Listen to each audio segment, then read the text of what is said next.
Exceptional rage, endless fight, patriot bulldozer, leading the way, crushing all foes, making them pay. Flag in hand, fury in eyes, screams of pride, ignoring lies. Iron grip, ruthless and cold. American dream, fierce and bold. Bow before the storm, unstoppable wave. Marching forward, no soul to save. Bulldozers wrath, tearing apart. Exceptionalism, fire in the heart. No retreat, no surrender. Bulldozers force, a savage offender. Red, white, blue, burning bright. In the chaos, he finds delight. Blazing trails of destruction left. In the name of the blessed, the theft. Freedom's price, a crimson blade. Bulldozer, savage again, legend made. Bow before the storm, unstoppable wave. Marching forward, no soul to save. Bulldozer's wrath, tearing apart. Exceptionalism, fire in the heart.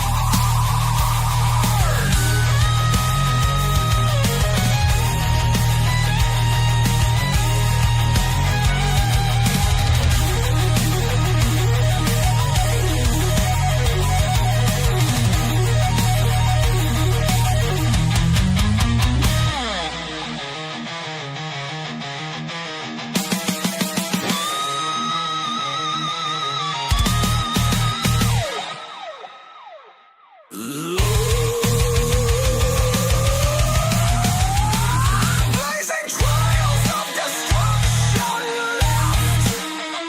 In the name of the blessed, the theft.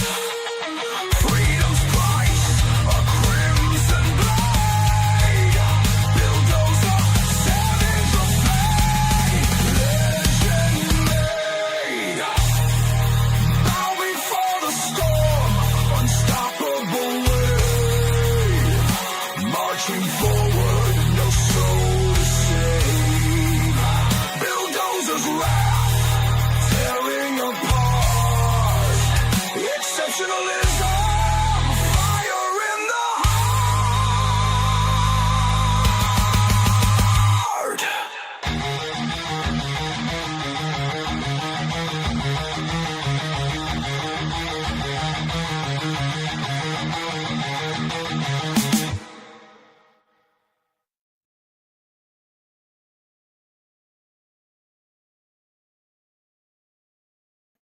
Good evening, everybody. Hope you all are having a terrific Tuesday evening. Welcome to the Dozer Den. Glad you guys are joining tonight. If you have not yet, smash that like button. Go ahead and give it a good thumping. Or you could lean in real close to that like button, whisper sweet nothings in its ear, do a big deep. And we do not want to be like creepy Uncle Joe Biden. No, we do not. And when you hit that like button, guys, I get it. You might get excited about the like button. But if you do, make sure if you hit it more than once, you don't hit it just twice. You must hit it at least thrice. For if you hit it twice, it cancels it out. And we don't want to do that. You want to be a proud killdozer here in the Dozer Den, all right? That's the goal. If you could, share this stream out with your loved ones, your friends, your family, your ex-girlfriends, boyfriends, Caesars, and friends. I'm not judging, just keep it consensual. Between adults and preferably behind closed doors. I would sincerely appreciate it. If you didn't know, we stream Monday, Tuesday, Thursday, and Saturday at 9:30 p.m. Central. Monday, Tuesday, Thursday, we do about 3 to 4 news topics with Some palate cleansers sprinkled throughout the show. Saturday streams, chill stream, decompress, hang out. We might have one official topic, but for the most part, we're taking music video requests for the Dozer Den DJ Hour, where you can rock out with your cock out, jam out with your clam out. Those are the only two options, and if you're intersex, please pick a lane already. Just pick one. Just pick one. What is up, Sanglant and CW? See y'all in the chat. Appreciate you guys joining. What's up, Wood Geek? Good to see you, man. Bulldozer 74, you can't touch the button that way. You're not its Catholic priest. I really wish the Catholic Church, the Big C Catholic Church, would have handled that differently, because it didn't help. It did not help things at all. I would have rather them be hung from the Vatican walls. As a Catholic, I think that's what should have happened. But, they shuffled them around like a deck of pedophilic cards. Not what we need. What's up, Chops ITMC over there on Pill.net? Currently, guys, we are on Rumble. We're rumbling about. We are on Pill.net. Get you a dose of that good stuff on Pill.net. We are on BitChute. We are on X at Bulldozer74__. We're on, did I say BitChute? We're on BitChute as well. BITCHUTE. We have like 17 subscribers over there. 57 on, and we're on ScrewTube for some reason. I don't know. Whatever. What's up, Wise Elk, with a slap of that peach. Every now and then you gotta slap that peach. Sometimes you make it count just to prove a point. And I will say this, guys. There are some very free ways that you can support the channel. Liking, commenting is caring, sharing the stream out, reposting here on Rumble, and periodically we will be looking at those reposts as we go to shout out those who are helping this channel grow so that we may welcome more Killdozers here into the Dozer Den. The Killdozer army doth grow. Metaphorical. As of right now. What's up? Relaxium McGroin. Good to see you. Don't believe I've seen you in the chat before. Welcome to the Dozer Den. Glad you're here. If you could hit that like button, I sure would appreciate it. Let's take a look at those look at those likes. Like at those looks. Oh my goodness. Feels like it's a Monday. It's not. It's Tuesday. Up to 8 likes. Very nice. I appreciate that. Ray Epps is a damn fed. I agree. I absolutely agree. But yes, we are on the X machine. Had a really good amount of viewership on the last X stream. I'm not going to call it an X video, okay? I'm not doing that. It's the Extreme. Because why not? There are... Ooh, you saw Komatsu today. Solid, C-dubs. Solid. If you are able to... Now, don't ever put yourself out for a creator like me. But if you are able to contribute monetarily to the Dozer Den, we have a few options. You can subscribe here on Rumble for a measly $5 a month. And if you do, your name will be lit up in the most beautiful shade of MAGA red. That's right. You'll catch a Rumble rash, and the only treatment is more America. Everybody brags about this Rumble rash. Let me tell you. And you'll get access to a plethora of wondrous, stupendous, fantabulous emotes. Some animated, some not, but hopefully all kind of entertaining. You can gift out subs as well. You can send in Rumble rants. Those are always appreciated. We have a few sounds for the Rumble rants. You can donate directly to the Dozer Den household through Cash App or Venmo. Chaw. Right there. Look at that. We got QR codes, all professional and whatnot. Look, little bobble Trump's creeping over the Cash App. You want to donate to Dozer? Let me tell you about donating to Dozer. It's one of the best decisions you can make. It's not only supporting the Dozer Den, it's supporting you. Because you're getting entertainment, and that's what we do. Information, entertainment, infotainment. Some might say, I wouldn't say, some would. That's right. Bobble Trump is here. We will give him bops on the head if he does things wrong, but we will absolutely cheer when things go well. Having Albert Bourla in the White House, RF Kennedy Jr. did not look happy. He did not. I think he might have been staring daggers, and if he could have sent daggers through his eyes to Albert Bourla, Albert Bourla, Pfizer CEO, because why not? That's what it is, I guess. It is what it is. Yeah.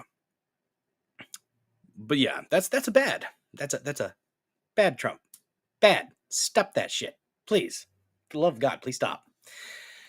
We've had a lot of good today, though. We got a lot of good. That we do.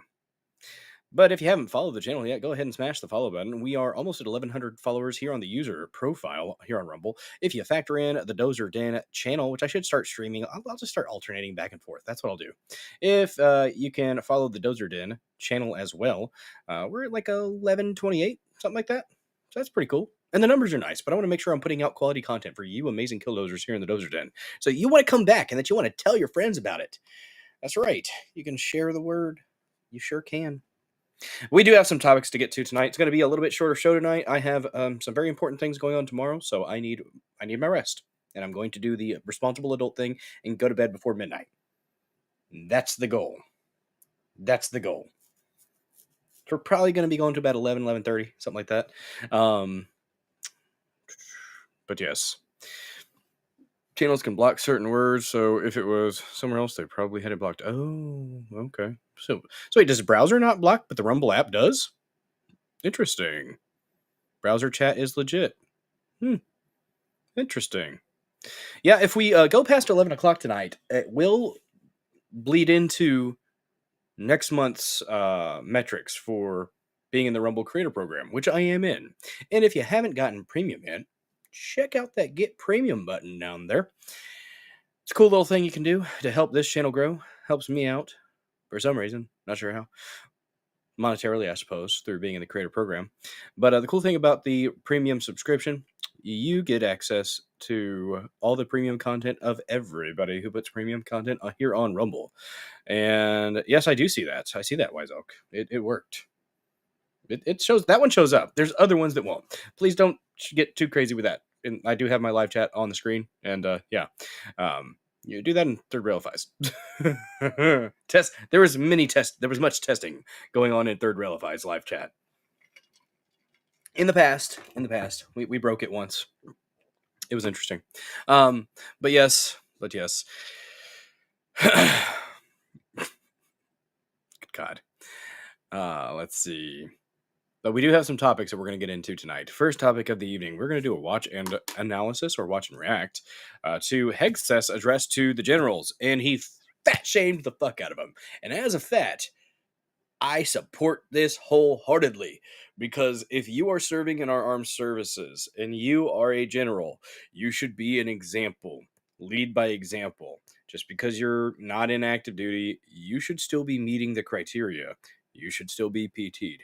I was seeing this on the interwebs. PT the generals. They're going to get PT'd. And if they can't meet their PT, well, you're going to have to work on that, I suppose. I'm happy to see it. I like high standards being applied. And people are mad about him saying stuff like, oh, if women are able to do it, then that's great. But if not, that is what it is. Uh-huh. Yeah. That's the point. We don't need to lower standards for females. If you are a female and you are able to attain the same amount of physical mastery as a male, then great. But if you can't, you don't need to be in an active service role, at least not in combat. I can see you serving in other capacities, but you're not going to be a full-on soldier serving in active combat. If you can meet those requirements, there's a lot of women that could do way better endurance-wise than me right now. I'd hoof it if I ran a mile. It'd be tough. I could do it, but it'd take me a minute. Probably like 9. Because I haven't been practicing. Oh god, Palantir's loading. No! Not all of the generals, but there were quite a few. If you guys liked that thumbnail, that is from Grok. It's pretty much just give me a fat general doing a pull-up. That was the prompt for Grok. And Grok came through, guys. Grok came through. And I love it. I do. It was a good time. Good time. But I did see a stat earlier. What's up, D Doodle with the red pill in the repost over there on pill.net? Appreciate you. I'm going to get my pill.net chat up on the app because the browser has not been doing what I need it to do. So, that's okay, though. We will roll with it. I did finally get my paperwork into Pilled so that I can take advantage of the generosity from you amazing individuals over there on pill.net, which there is a decent amount there, so appreciate you guys. All the generosity. Rumble rants, Venmo, Cash App, gifting subs out, subscribing to the channel. You can also do the dozerden.locals.com. That's the best bang for your buck, if I'm being completely honest, because you can participate in the live chat over there.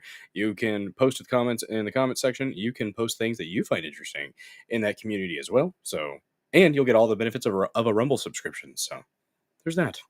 Wood Geek, I was fit the whole 20 years I was active. 5'11", 180, and ran 2 miles in 13 minutes and change. Took years of being retired to get this fat. Now slowly working on being less fat. There you go, Wood Geek. Keep working at it, sir. Yeah, I did never serve, but got no sympathy for active duty flag officers. Yeah, get the fuck out. Honestly. We need people who are intimidating. You need to be able to beat ass. You need to go. In general. Why am I saying 15 people watching, but it has 11 on 12? Oh, maybe there's YouTube's. Is it trying to factor in X's? That's interesting. Let's do a refresh really quick. See what it's doing over here on the thing. And guys, appreciate you liking, commenting, reposting, all those good things. Second topic of the evening, after we watch that, we are going to get into the 100,000 federal workers resigning, which is part of the Doge thing. So this was going to be coming. It's not new. It's not a random, it's not a sticking it to the orange man. You're so bad. We're resigning. They were going to do it anyways. So we're going to analyze that, talk about it, and expand upon that. We'll inform. We'll do the info part of the infotainment. Last topic of the night, we're going to talk about an undercover piece from O'Keefe Media Group, OMG, about the Autopen. The Autopen gone awry. Ooh, you like that alliteration? Does that work? I think it works. I don't know. It was 30 watching here. Huh. I don't know. But anyways, thanks for watching, guys. Good to see you here in the Dozer Den. And I hope you all are having a wonderful evening. Or at least a neutral. So, neutral evening is okay. Sometimes, guys, it's okay to just be having an okay time. It doesn't have to be great. As long as it's not bad, you're doing all right. CW, are you drunk? What's up, Prince of the Air Jr.? Good to see you. If I don't say hello to you when I see you in the chat, it's because I forgot. I squirrel in real life too, guys. Believe it or not. It's a thing. It is a thing. All right. I got a couple of things that I think I might want to show you guys before we get into the watch party here. If you have children, pay attention to what they are watching. Don't just assume that you can put on Netflix or put on YouTube, put them on the tablet or whatever, and everything's going to be fine and they're not going to get indoctrinated, because Jurassic freaking World, okay? Jurassic World, guys. There's faggotry afoot. There's faggotry afoot. Folks, you need to check this out. We just sent our kids to bed. This Jurassic World was still playing, and we came across this. You were trying to tell me something before. What? Earlier, in the lift, before the Nothosaurus went all crazy. It seems super important. It was. The truth is, Sammy, I've fallen for you. Lord have mercy. This is Jurassic World, a kids show on Netflix. Hard. Real hard. Jurassic World, you know? Jurassic World. Since when did this happen in Jurassic World? I thought it was about dinosaurs. Dinosaurs, guys. Yes, the Rugmunchosaurus. That's the dinosaur we're currently looking at. The Rugmunchosaurus. Oh my gosh. Look at this. Look at this. Jurassic World, guys. Protect the kids. Scissorsaur. Protect your kids. Sometimes you have to watch what they watch. Watch what they watch, guys. This is crazy, guys. This is Jurassic World, you know? So gay. Jurassic World. Oh, freaking. And we sent our kids to bed just What is up, Harry Toe? Good to see you, bud. Thanks for joining the news. This is crazy, guys. To the Dozer Den. Guys, watch what your kids are watching. Be careful. Be responsible. It's everywhere now. Be a responsible parent. You've got to pay attention to what your kids are looking at. If you're not, you're missing something. Trust me, you're missing something. Dr. Pimple Popper even. They were watching Dr. Pimple Popper, and all of a sudden I hear this deeper voice, and I look and I see it's a feminine looking, but you can definitely tell something's up. Hopefully not during the interview. And it was for varicose veins. Dr. Pimple Popper worked really, really stretched to get that training on the show for the varicose veins. Talking about, oh, I can finally be the woman I've always wanted to be. Yay. Very gay. Pissed me off. I was like, my 7-year-old's like, no, it's a girl. I was like, it's not. It's really not. Sorry, hon. But Finn was like, it's about dino scissors. Scissorsaurus. Yes. But you absolutely have to keep an eye on what the heck they're doing. So, Harry Toe 2, I'm off work tomorrow, maxed out and forced to take time off. Hell yeah, man. Good hustling. Shit, this early in the week? Well, I don't know if you got a Monday through Friday or not. But hell yeah, man. Good job putting in that work. I won't be going very long tonight. I have important things. I have an interview tomorrow. So, hoping and praying on a promotion. So, but, you know, like Jocko Willink said, whatever happens, good. Literally, it's been popping in my head since last Thursday. I don't know. I've been praying on it, and I have the servant mentality, so I'm looking forward to the opportunity. That's my thing. Looking forward to being able to talk with the supervisors above, and if I can help in any way, I'm glad. So, yes, good. Someone's like, one of the basic ones that you get is like, how do you handle pressure? I welcome it. So it makes me better. I do better under pressure. When I have pressure, that's when I get some of my best stuff done. That's just how I've always worked. So, I mean, I have my baseline, but when you light a fire up underneath me, I can get after it. So, all right, guys. We are going to go ahead and start watching Hegseth give his address to these chunky generals. They're not all chunky, but some of them are kind of chunky. And like I said, as a fat, I agree with Hegseth's approach here.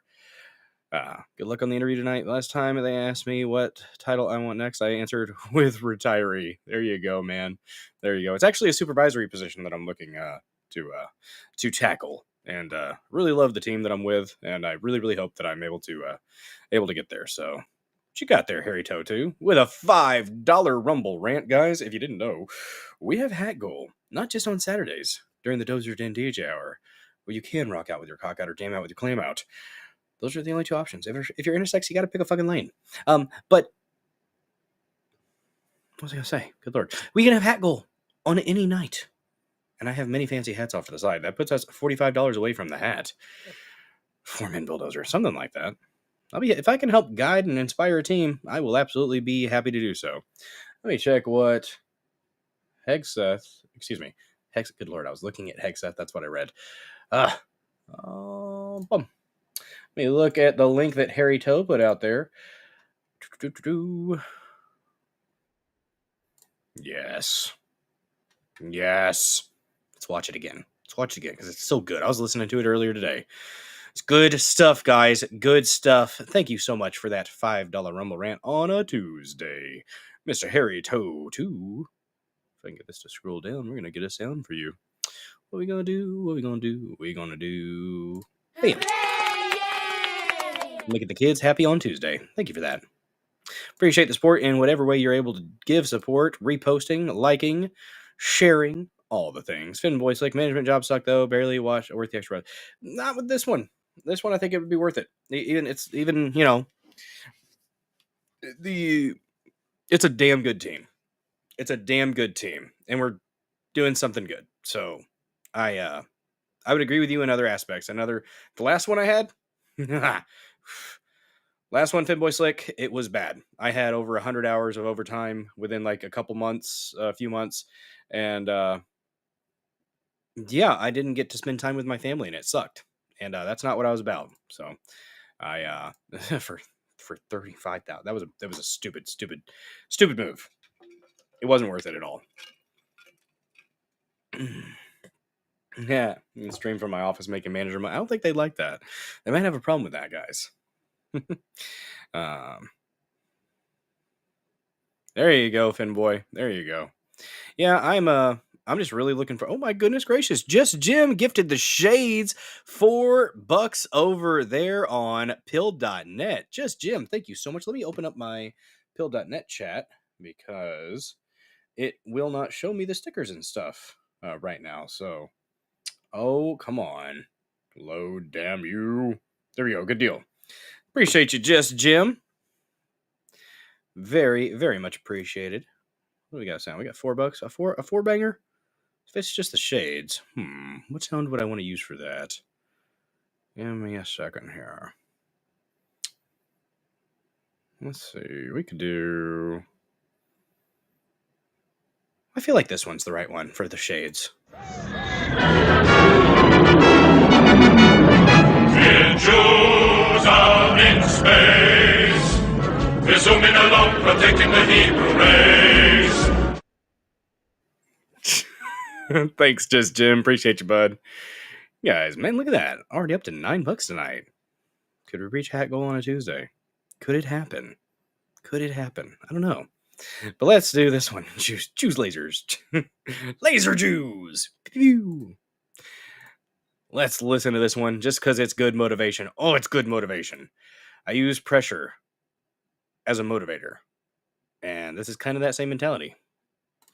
One of my direct subordinates, one of my guys that worked for me, he would call me up or pull me aside with some major problem, some issue that was going on. And he'd say, boss, we got this and that and the other thing. And I'd look at him and I'd say, good. And finally, one day he was telling me about some issue that he was having, some problem. And he said, I already know what you're going to say. I said, well, what am I going to say? He said, you're going to say good. He said, that's what you always say. When something is wrong and going bad, you always just look at me and say good. And I said, well, yeah, when things are going bad, there's going to be some good that's going to come from it. Didn't get the new high-speed gear we wanted? Good. Didn't get promoted? Good. I'm going to do my best if I don't get this one to feel that way. But here's the thing. We have such a good team, and the people that I know that are going up for it and competing for that position with me, I have faith that they are going to do it. If they did get it, they would do an excellent job as well. So at least one for sure, and maybe others, but one absolutely for sure. So, yeah. More time to get better. Oh, mission got canceled? Good. We can focus on another one.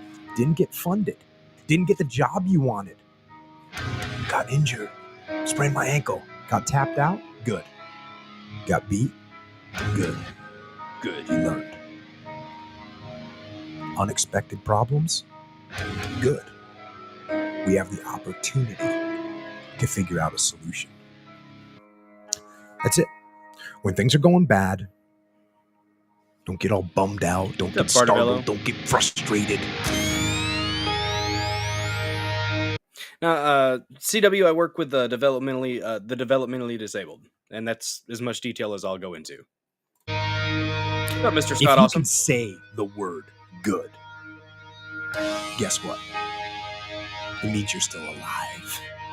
It means you're still breathing. And if you're still breathing, Myself, shit. well, now you still got some fight left in you. So get up, dust off, reload, recalibrate, re-engage, and go out on the attack. Lock and load.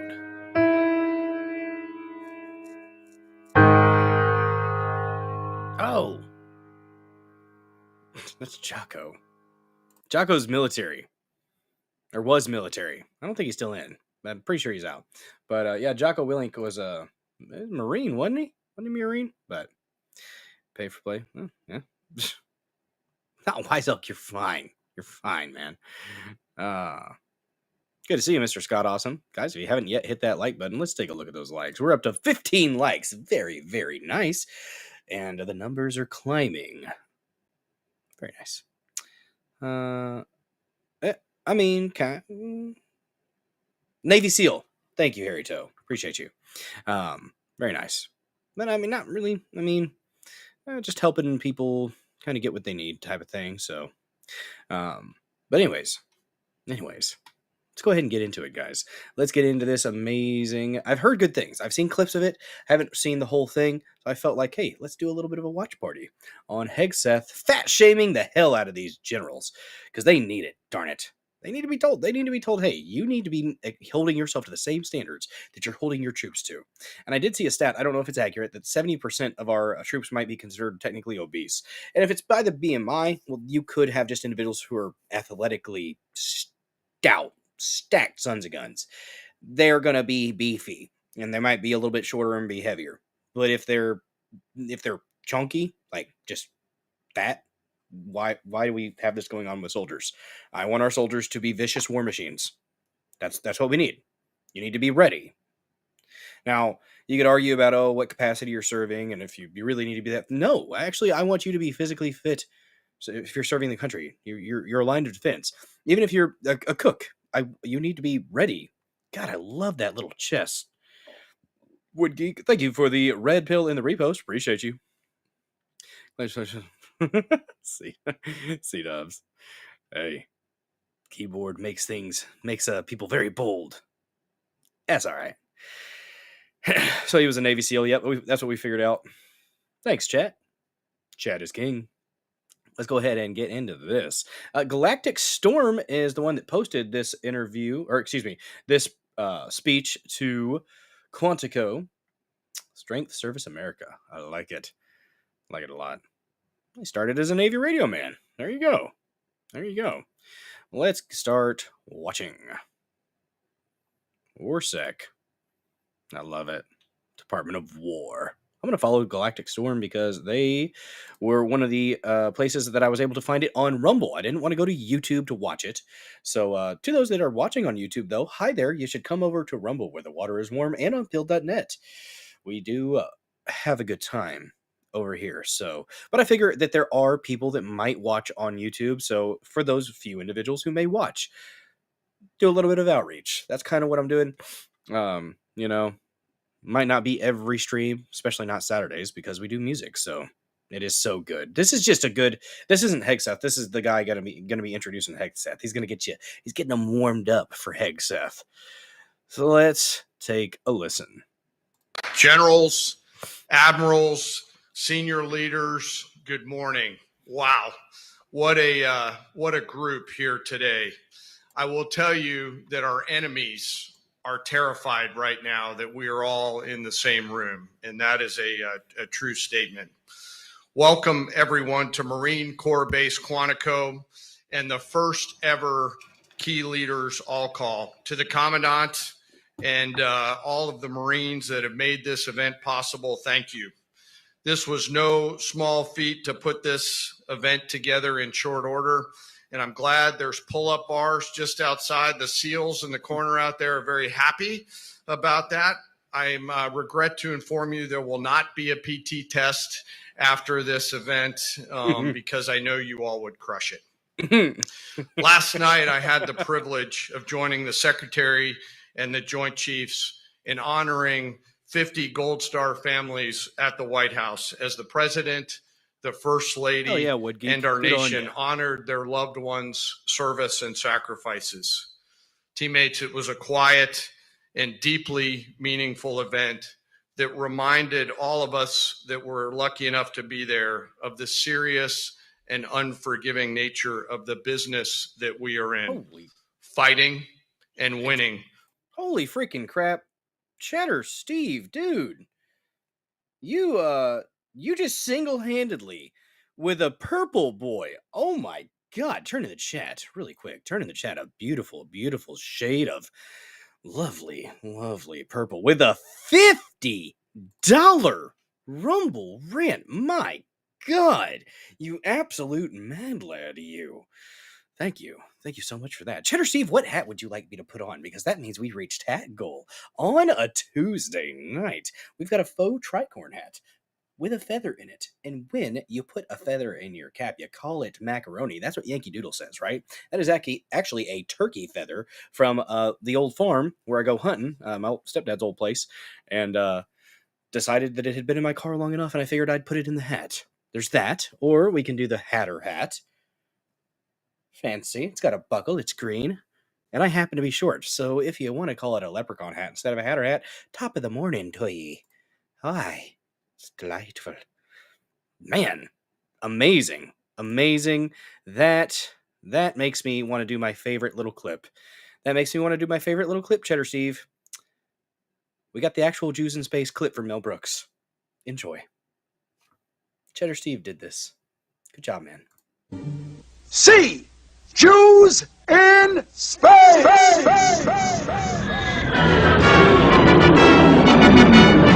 We're Jews out in space, we're zooming along, protecting the Hebrew race. We're Jews out in space. If trouble appears, we'll put it right back in its place. When Goyim attack us, we'll give them a smack, we'll slap them right back in the face.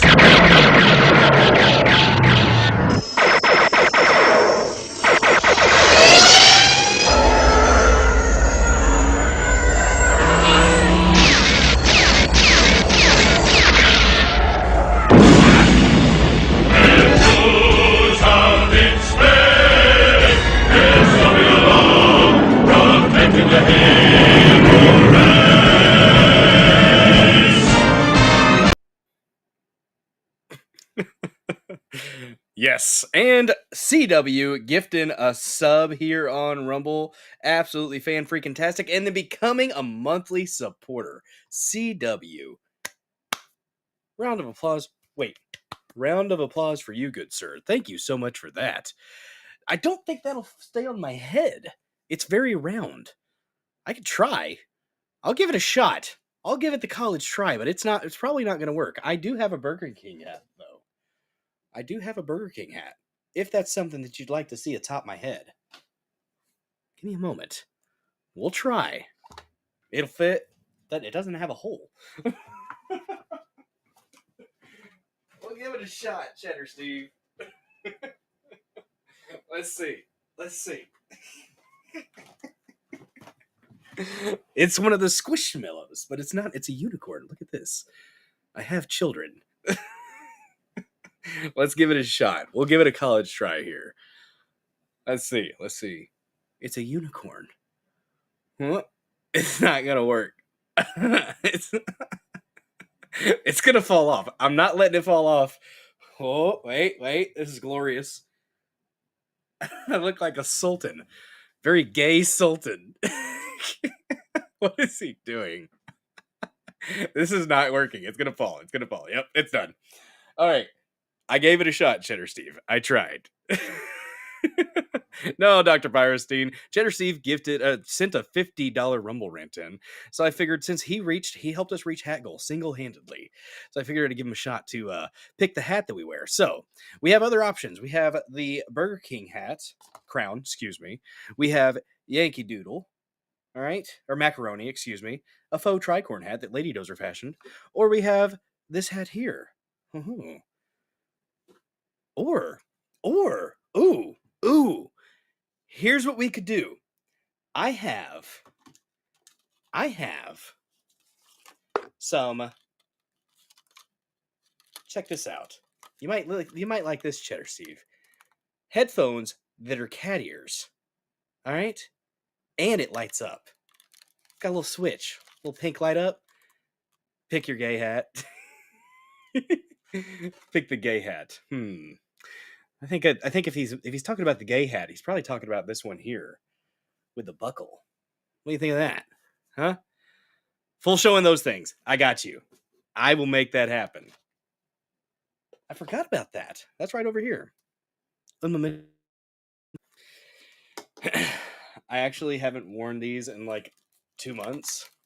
They're a little bit small because they're technically for a child. But I'm a kid at heart, so might as well. Let's plug them in. You guys want to see? The light up? Where is it? Ah, here we go. Yeah. Oh wait, is it not working? Oh no, it's not charged up. I failed. Let's see. Does it have a charger? Yeah, it does. I have a charger. Give me a second.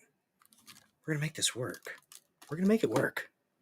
They kind of fit. It's just not really great.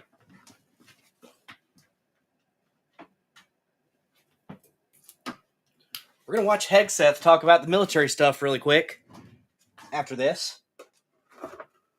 Not really quick. It's like 45 minutes. But let's see if I can get these plugged up in a way that will work. Oh, that's the wrong one. Oh, I failed. Nope, I don't have the charger. But we'll wear the cat ears, though. And backwards. There we go. No, they're not busted. They charge up. We'll rock the cat ears. Head hop over. There you go. What's up, Sub Pack Vet? Good to see you. Thanks for joining. Don't forget to smash the follow button. If you feel like doing so, it should help. We have kitty cat ears. There we go. When they're charged up, they do light up. And they blink sometimes. So there's that. But we'll rock it out. We'll rock it out with these for Cheddar Steve. Appreciate you, bud. They do actually fit. They fit. They're a little tight. So I can kind of do like this, and it works because one of the cushions is off on this end. I think it cat ate it or something. But yes, bills are fit. I'm your.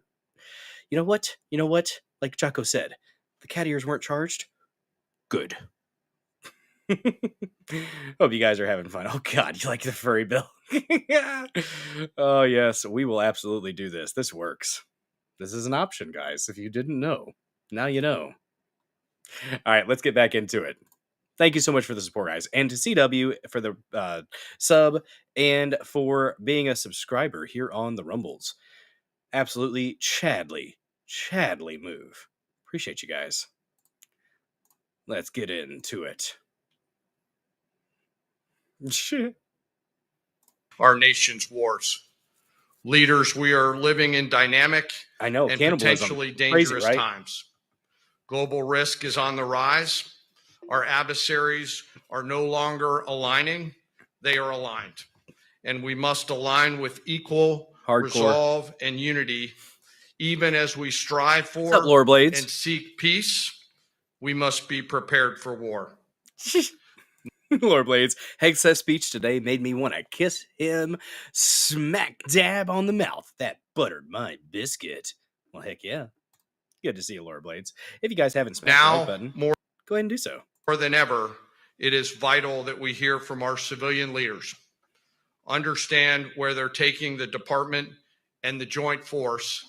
And today we have the unprecedented opportunity and honor to hear directly from the Secretary of War and our Commander-in-Chief. Together, you and I and our civilian leaders have the honor of leading the finest military in the world.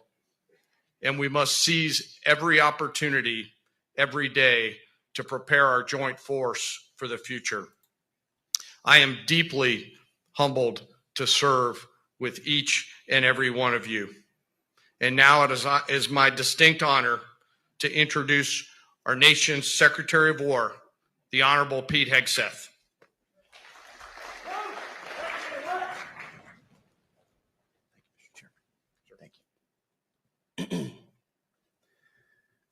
Please take your seats.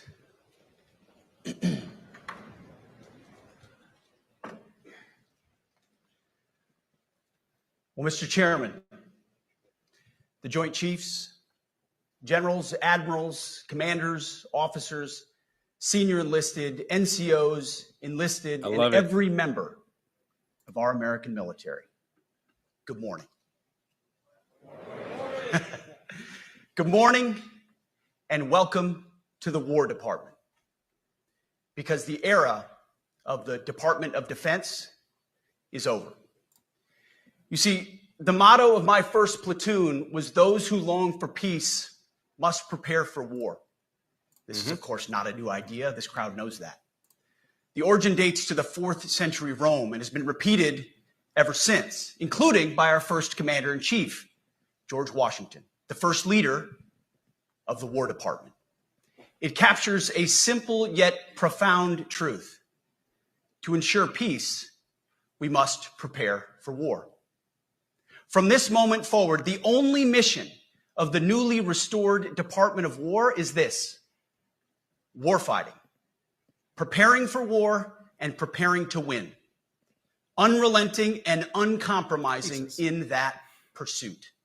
Not because we want war, no one here wants war, but it's because we love peace. We love peace for our fellow citizens. They deserve peace, and they rightfully expect us to deliver it. Our number one job, of course, is to be strong so that we can prevent war in the first place. True. The president talks about it all the time. It's called peace through strength. And as history teaches us, the only people who actually deserve peace are those who are willing to wage war to defend it. That's why pacifism is so naive and dangerous. It ignores human nature and it ignores human history. Either you protect your people and your sovereignty, or you will be subservient to something or someone. It's a truth as old as time.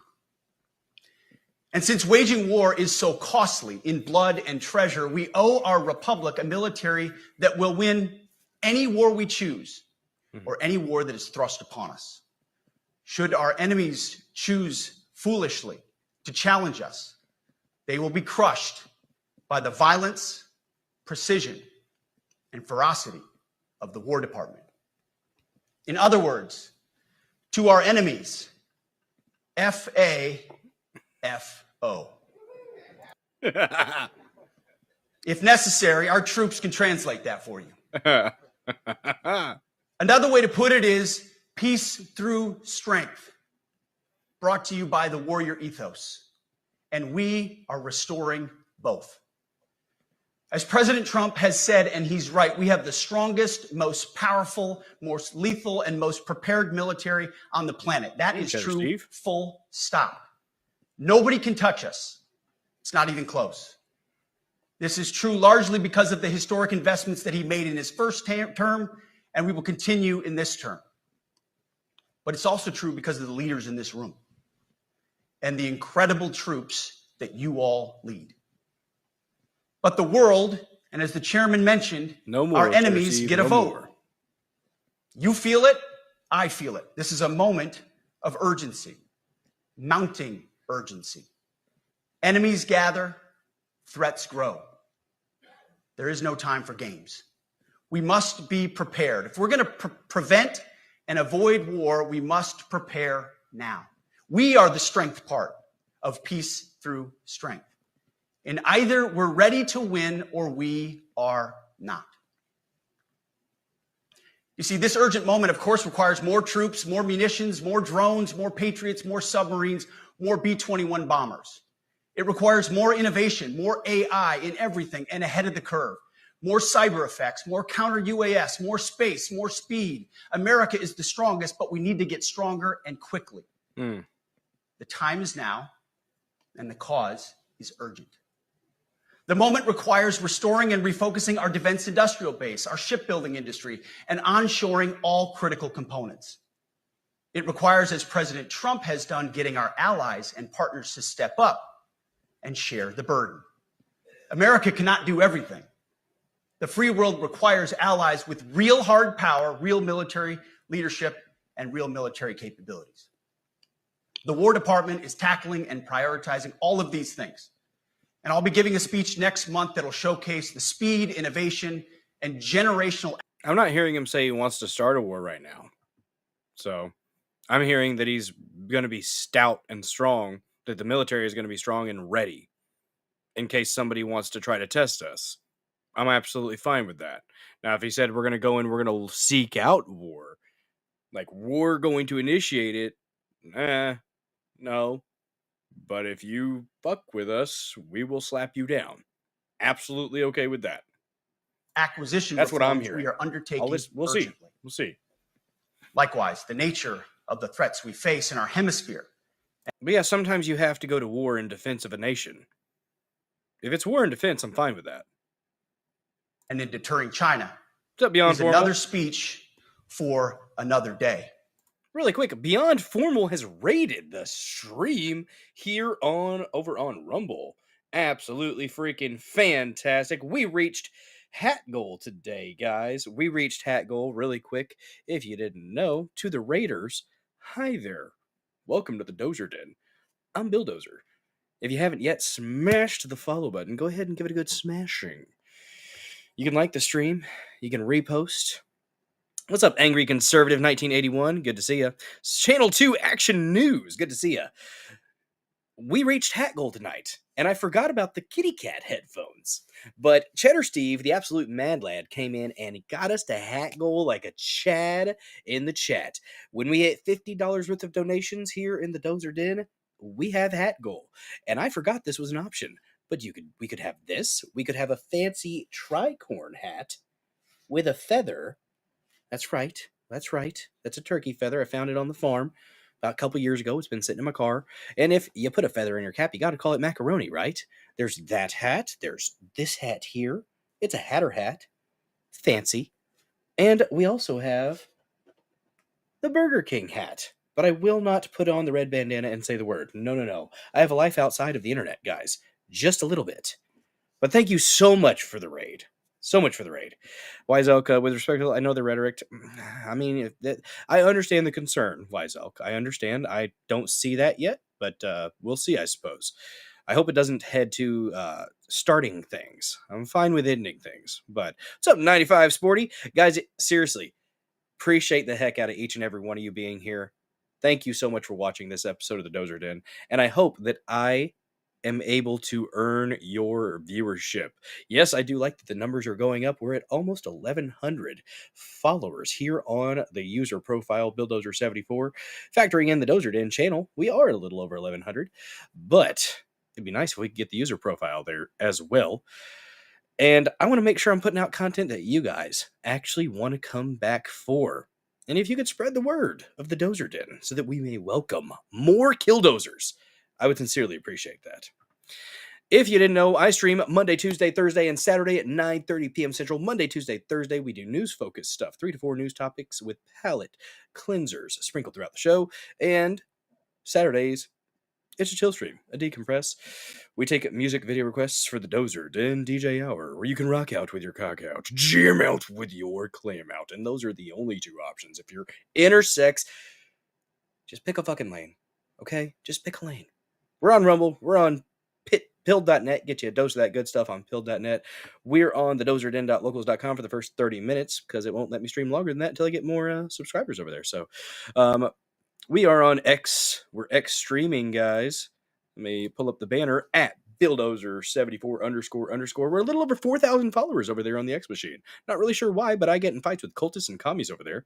And yeah, appreciate you guys. Follow me in all the places if you can. It's a good idea, for the most part. Cheddar Steve's pretty awesome. 95 Sporty says, subscribe to my channel, please. I mean, if you make good content. See, join the mobile infantry. Remember, service equals citizenship. I'm doing my part. Chops, I'll be glad when this returns to just being a meme. Oh, shoot. Over there in Pilled. Let me look.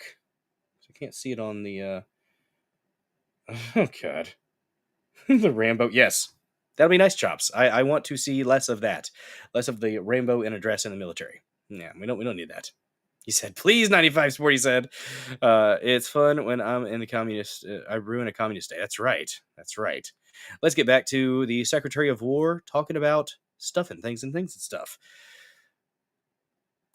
That's right. We talk about stuff and things here in the Dozer Den. Enunciation's important. Coming soon. The real God's Patriots. Today, as I drink my coffee. Sip. This speech for emphasis today is about people. And it's about culture. The topic today is about the nature of ourselves. Because no plan, no program, no reform, no formation will ultimately succeed unless we have the right people and the right culture at the War Department. I'll give you a follow, 95 If I've learned Sporty. one core lesson in my later, 8 months in this job, it's that personnel is policy. Personnel is policy. The best way to take care of troops is to give them good leaders committed to the warfighting culture of the department. Not perfect leaders. Hey, C-Dub's just fucking with you, Sporty. He's a little bit brash. A little bit brash. You gotta learn how to take CW. He's well intended. Very well intended. Good leaders. Very rarely actually hostile. Competent, qualified, professional, agile, aggressive, innovative, risk-taking, apolitical, faithful to their oath and to the Constitution. Eugene Sledge, in his World War II memoir, wrote, quote, "War is brutish, inglorious, and a terrible waste.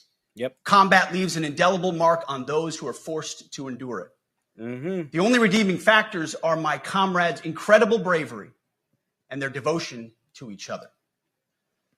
In combat, there are thousands of variables, as I learned in Iraq and Afghanistan, and as so many of you did in so many more places. Oh, guys, follow Dr. Pyro. Leaders can only control about crazy 3 of them. on the internet. You control how well you're trained, mostly how well you're equipped, and the last variable is how well you lead. After that, you're on your own. Yes, Sertorius. Our warfighters are entitled to be led by the best and most capable leaders. That is who we need you all to be. Even then, in combat, even if you do everything right, you may still lose people because the enemy always gets a vote. We have a sacred duty to ensure that our warriors are led by the most capable and qualified combat leaders. This is one thing you and I can control, and we owe it to the force to deliver it. For too long, we have simply not done that. The military has been forced by foolish and reckless politicians to focus on the wrong things. In many ways, this speech is about fixing decades of decay. Some of it obvious. Some good alliteration. Some of it hidden. Decades of decay. Or as the chairman has put it, we are clearing out the debris, removing the distractions, clearing the way for leaders to be leaders. You might say we're ending the war on warriors. I heard someone wrote a book about that. For too long, we've promoted too many uniformed leaders for the wrong reasons, based on their race, based on gender quotas, based on historic so-called firsts.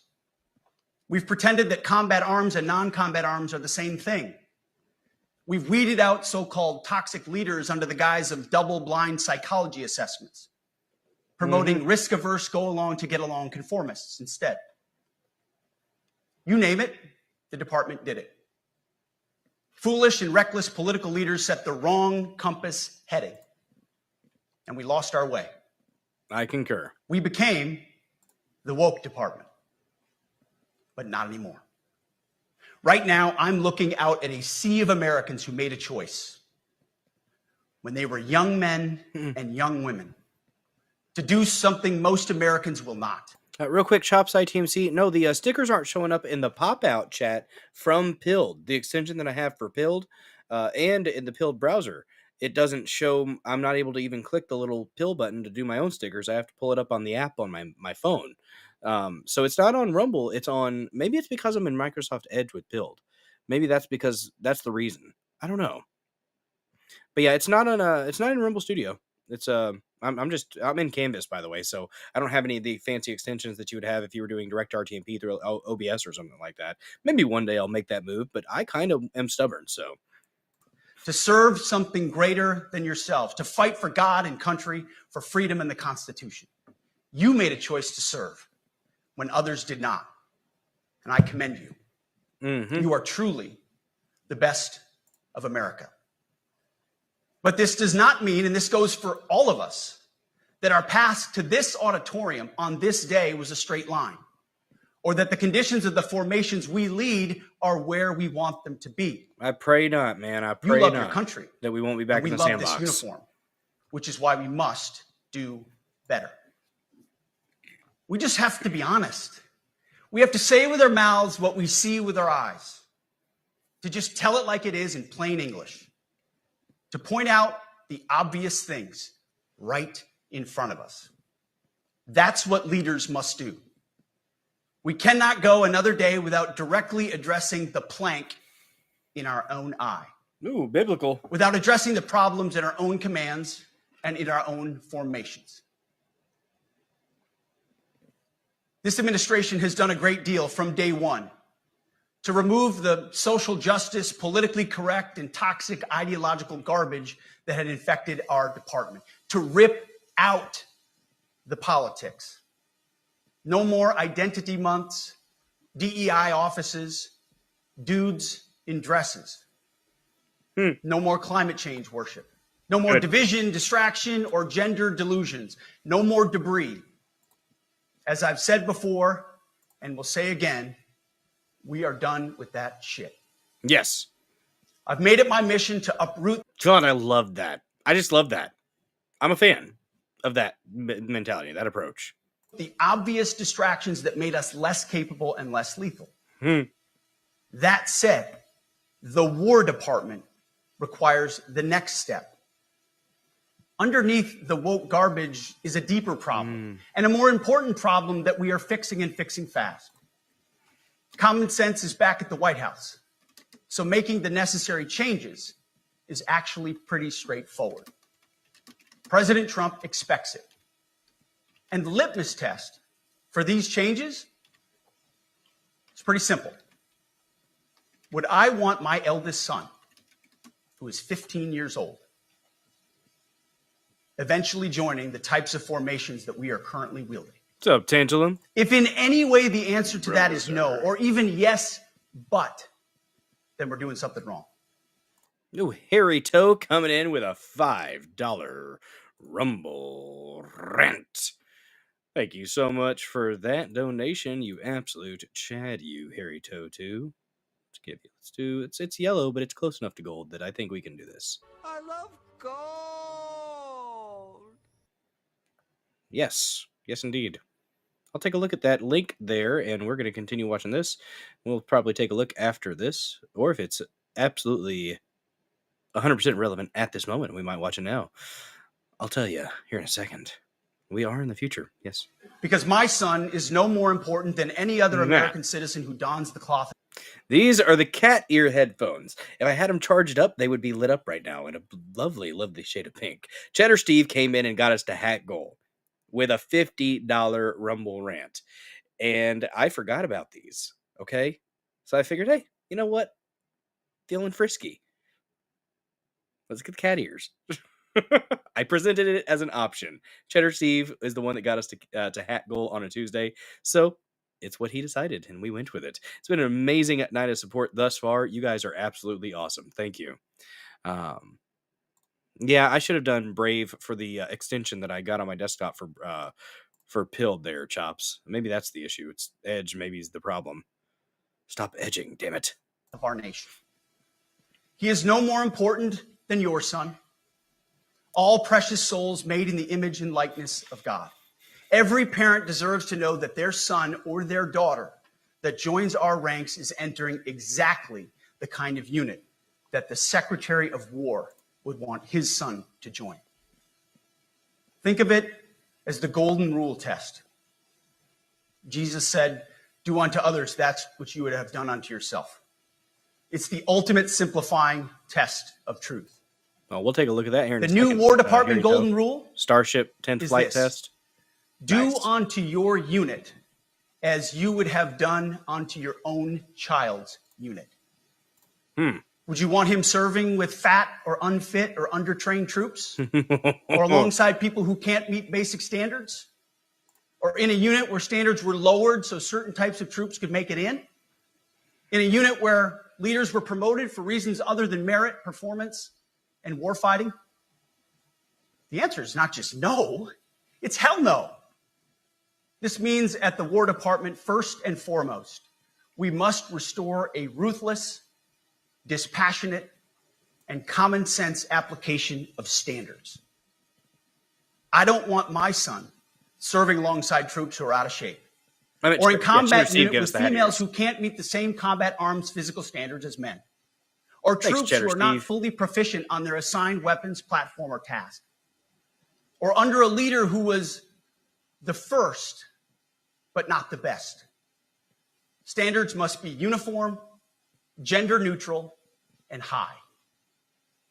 If not, they're not standards. Mm-hmm. They're just suggestions.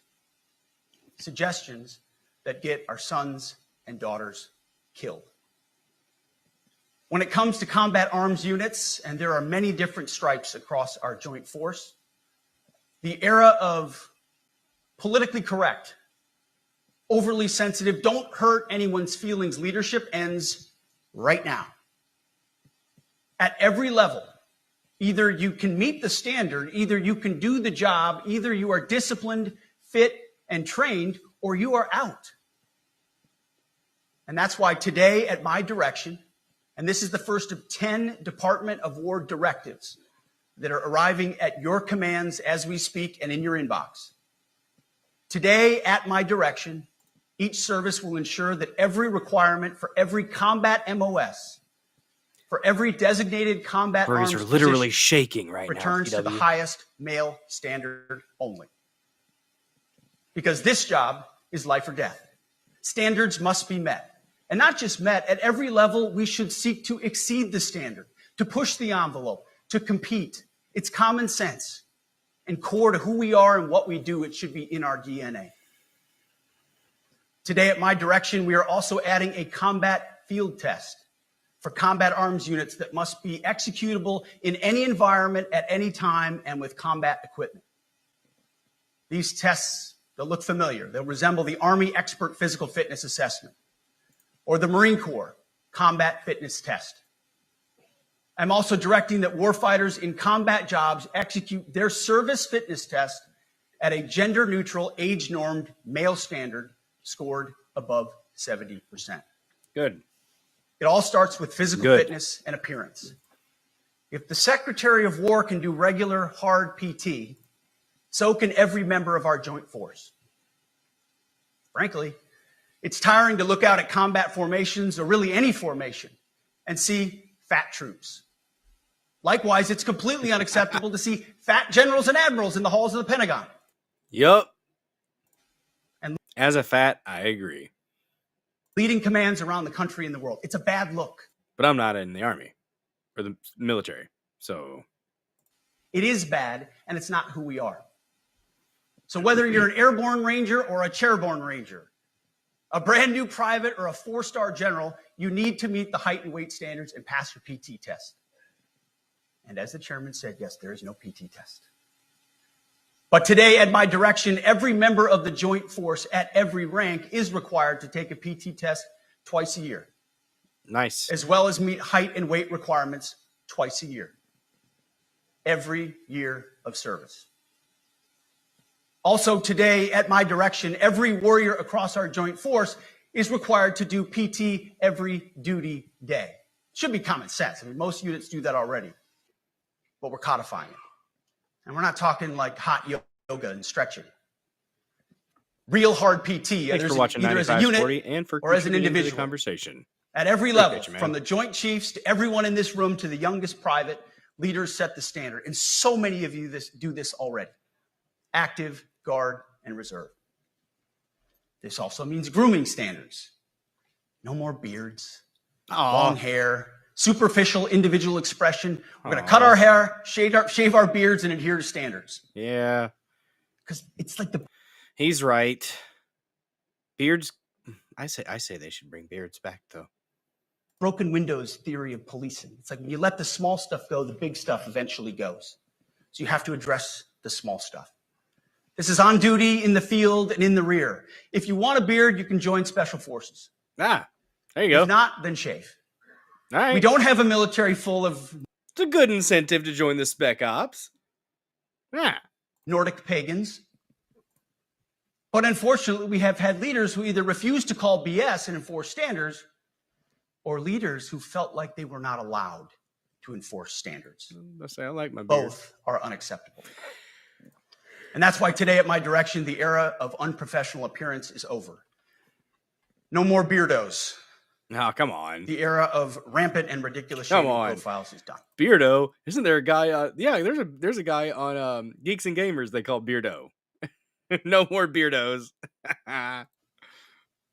Simply put, if you do not meet the male level physical standards for combat positions, cannot Yes. pass a PT test, or don't 100%. want to shave I and know, look professional, it's time for a new position or a new profession. Can I borrow it, angry conservative? I sincerely appreciate the give- proactive efforts the secretaries have already taken in some of those areas, service secretaries. And these directives are intended to simply Join the Discord. There's a link down there in the description. We have a Discord community for the Dozer Den, and you can post a picture of your beard if you like, if you have Discord, or if you join the dozerden.locals.com, or if you just want to tag me on the X machine at BillDozer74__. That's a way I could see the beard. accelerate those efforts. On the topic of standards, Saying allow me a that. few words Now. to talk about toxic leaders. Upholding and demanding high standards is not toxic. Enforcing high standards, not toxic leadership. Nope. Leading warfighters toward the goals of high, gender-neutral, and uncompromising standards in order to forge a cohesive, formidable, and lethal Department of War is not toxic. What's up, the crazy It duck is our lady? duty, consistent with our constitutional oath. I got a video about a crazy Real duck lady toxic later to show you. leadership is endangering subordinates with low standards. Probably. Real toxic leadership is promoting concerned people about based on Palantir, immutable but- characteristics or quotas instead of based on merit. Real toxic leadership is promoting destructive ideologies that are an anathema to the Constitution and the laws of nature and nature's God, as Thomas Jefferson wrote in the Declaration of Independence. The definition of toxic has been turned upside down, and we're correcting that. That's why today, at my direction, we're undertaking a full review of the department's definitions of so-called toxic leadership, bullying, and hazing, to empower leaders to enforce standards without fear of retribution or second guessing. Of course, you can't do like nasty bullying and hazing. We're talking about words like bullying and hazing and toxic. They've been weaponized and bastardized inside our formations, undercutting commanders and NCOs. Yep. No more. Setting, achieving, and maintaining high standards is what you all do. And if that makes me toxic, then so be it. Second, today at our direction, we're ensuring that every service, every unit, every schoolhouse, and every form of professional military education conduct an immediate review of their standards. Now, we've done this in many places already, but today it goes across the entire Department of War. Any place where tried and true physical standards were altered, especially since 2015 when combat arms standards were changed to ensure females could qualify, must be returned to their original standard. Other standards have been manipulated to hit racial quotas as well, which is just as unacceptable. This too must end. Merit only. The president talks about it all the time. Merit-based. Best of the best. Here are two basic frameworks I urge you to pursue in this process. Standards I call, my staff's heard all about them, the 1990 test and the E6 test. The 1990s test is simple. What were the military standards in 1990? And if they have changed, tell me why. Was it a necessary change based on the evolving landscape of combat? What's up, Metal Or Man? was the change due to a to see you, bud. softening, weakening, or gender-based pursuit of other priorities? 1990s seems to be as good a place to start as any. And the E6 test. Ask yourself, does what you're doing make the leadership, accountability, and lethality efforts of an E6, or frankly an O3, does it make it easier or more complicated? Does the change empower staff sergeants, petty officers, and tech sergeants to get back to basics? The answer should be a resounding yes. The E6 test or O3 test clarifies a lot, and it clarifies quickly. Because war does not care if you're a man or a woman. Neither does the enemy. Nor does the weight of your rucksack, the size of an artillery round, or the body weight of a casualty on the battlefield who must be carried. Nice. This guy is freaking. He's an amazing presenter. Really quick, I'm going to show anyone who's having trouble over. So Chops is having a little trouble finding the live chat option. Over. God, I look so serious in these cat ears, guys. So serious. So if you.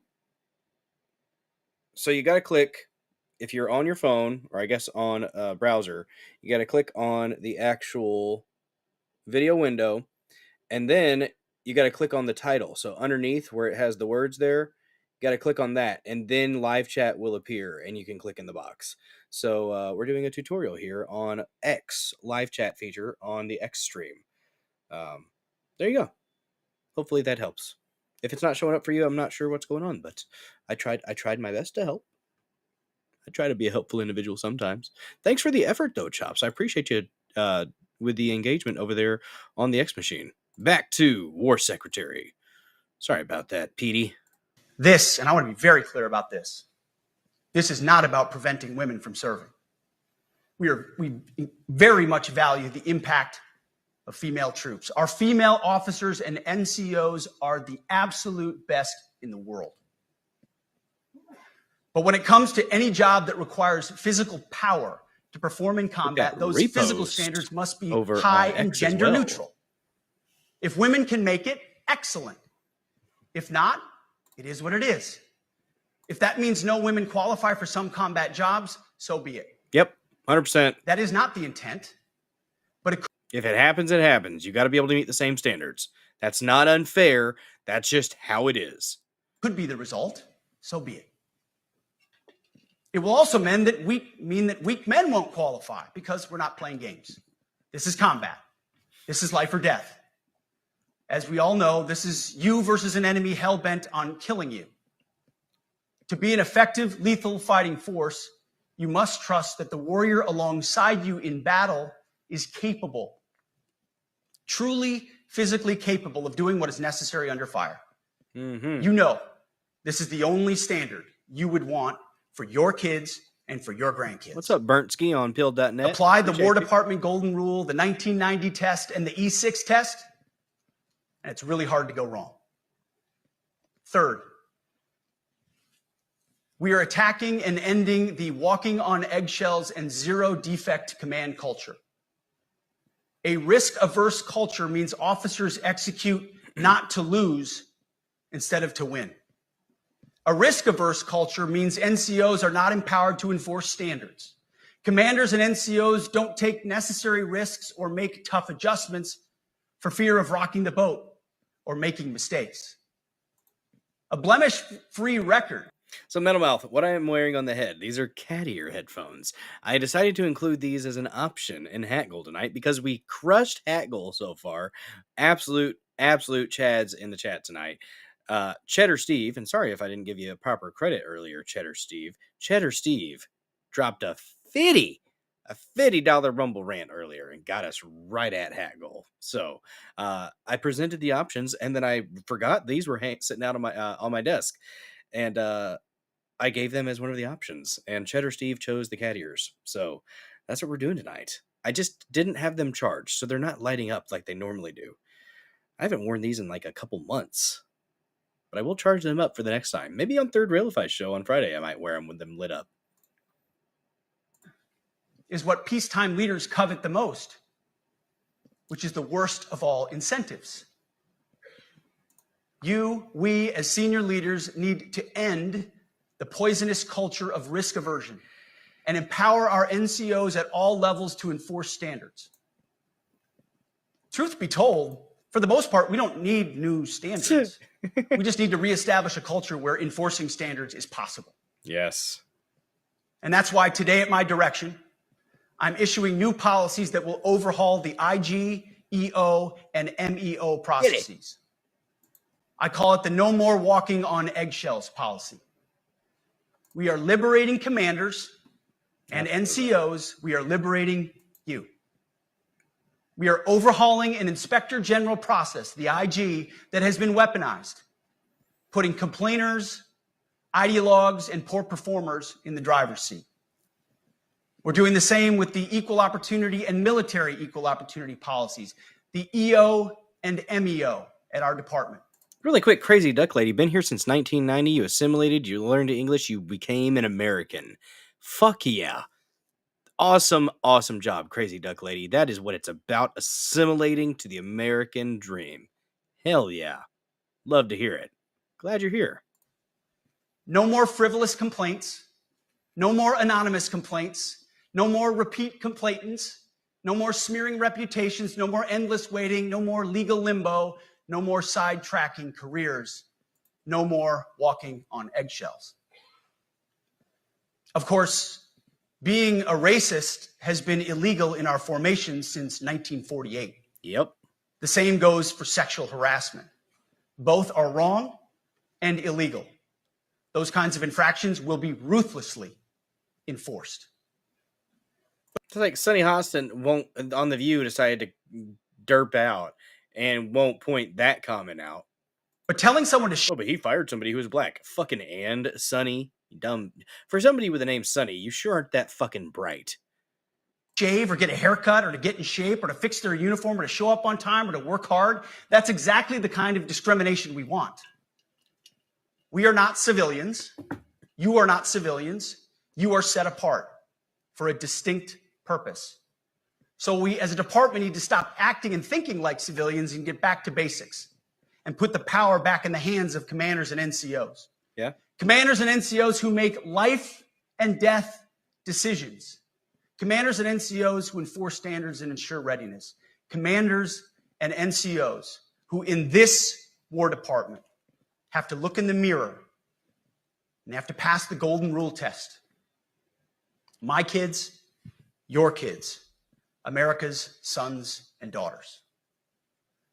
So I urge you all here today and those watching, take this guidance and run with it. The core of this speech is the 10 directives we're announcing today.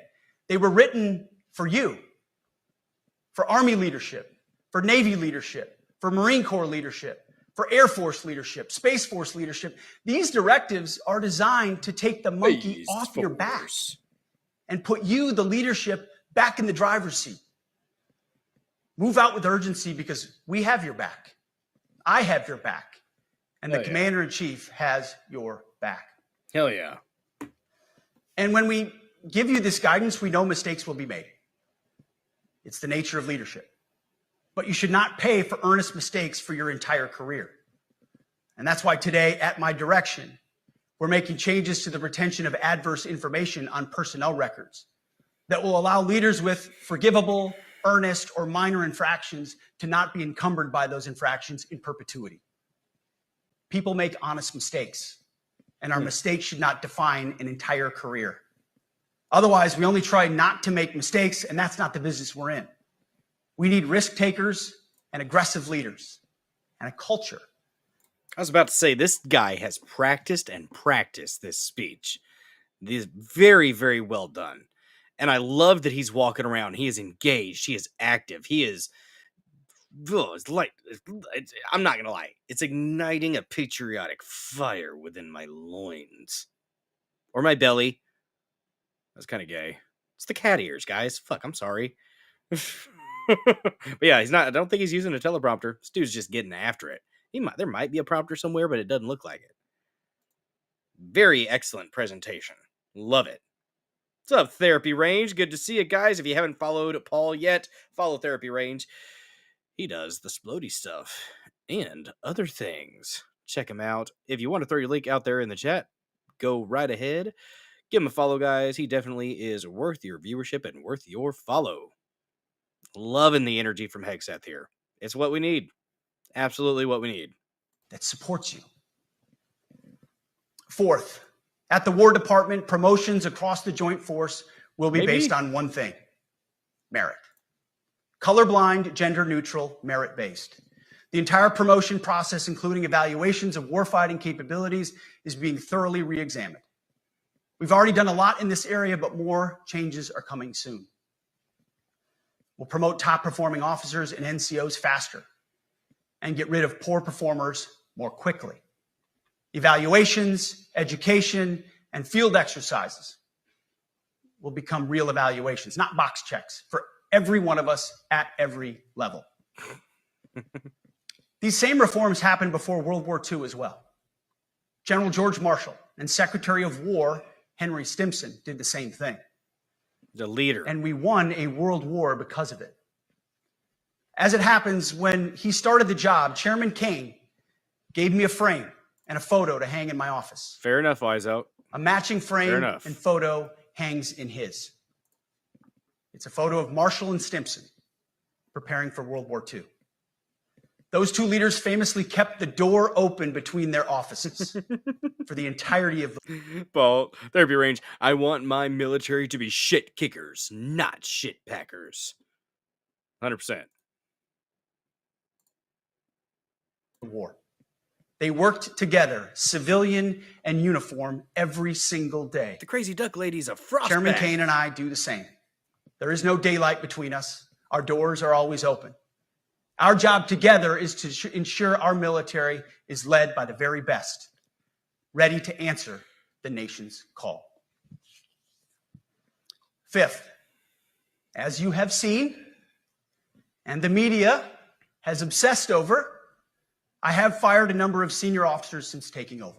The previous chairman, other members of the Joint Chiefs, combatant commanders, and other commanders. The rationale for me has been straightforward.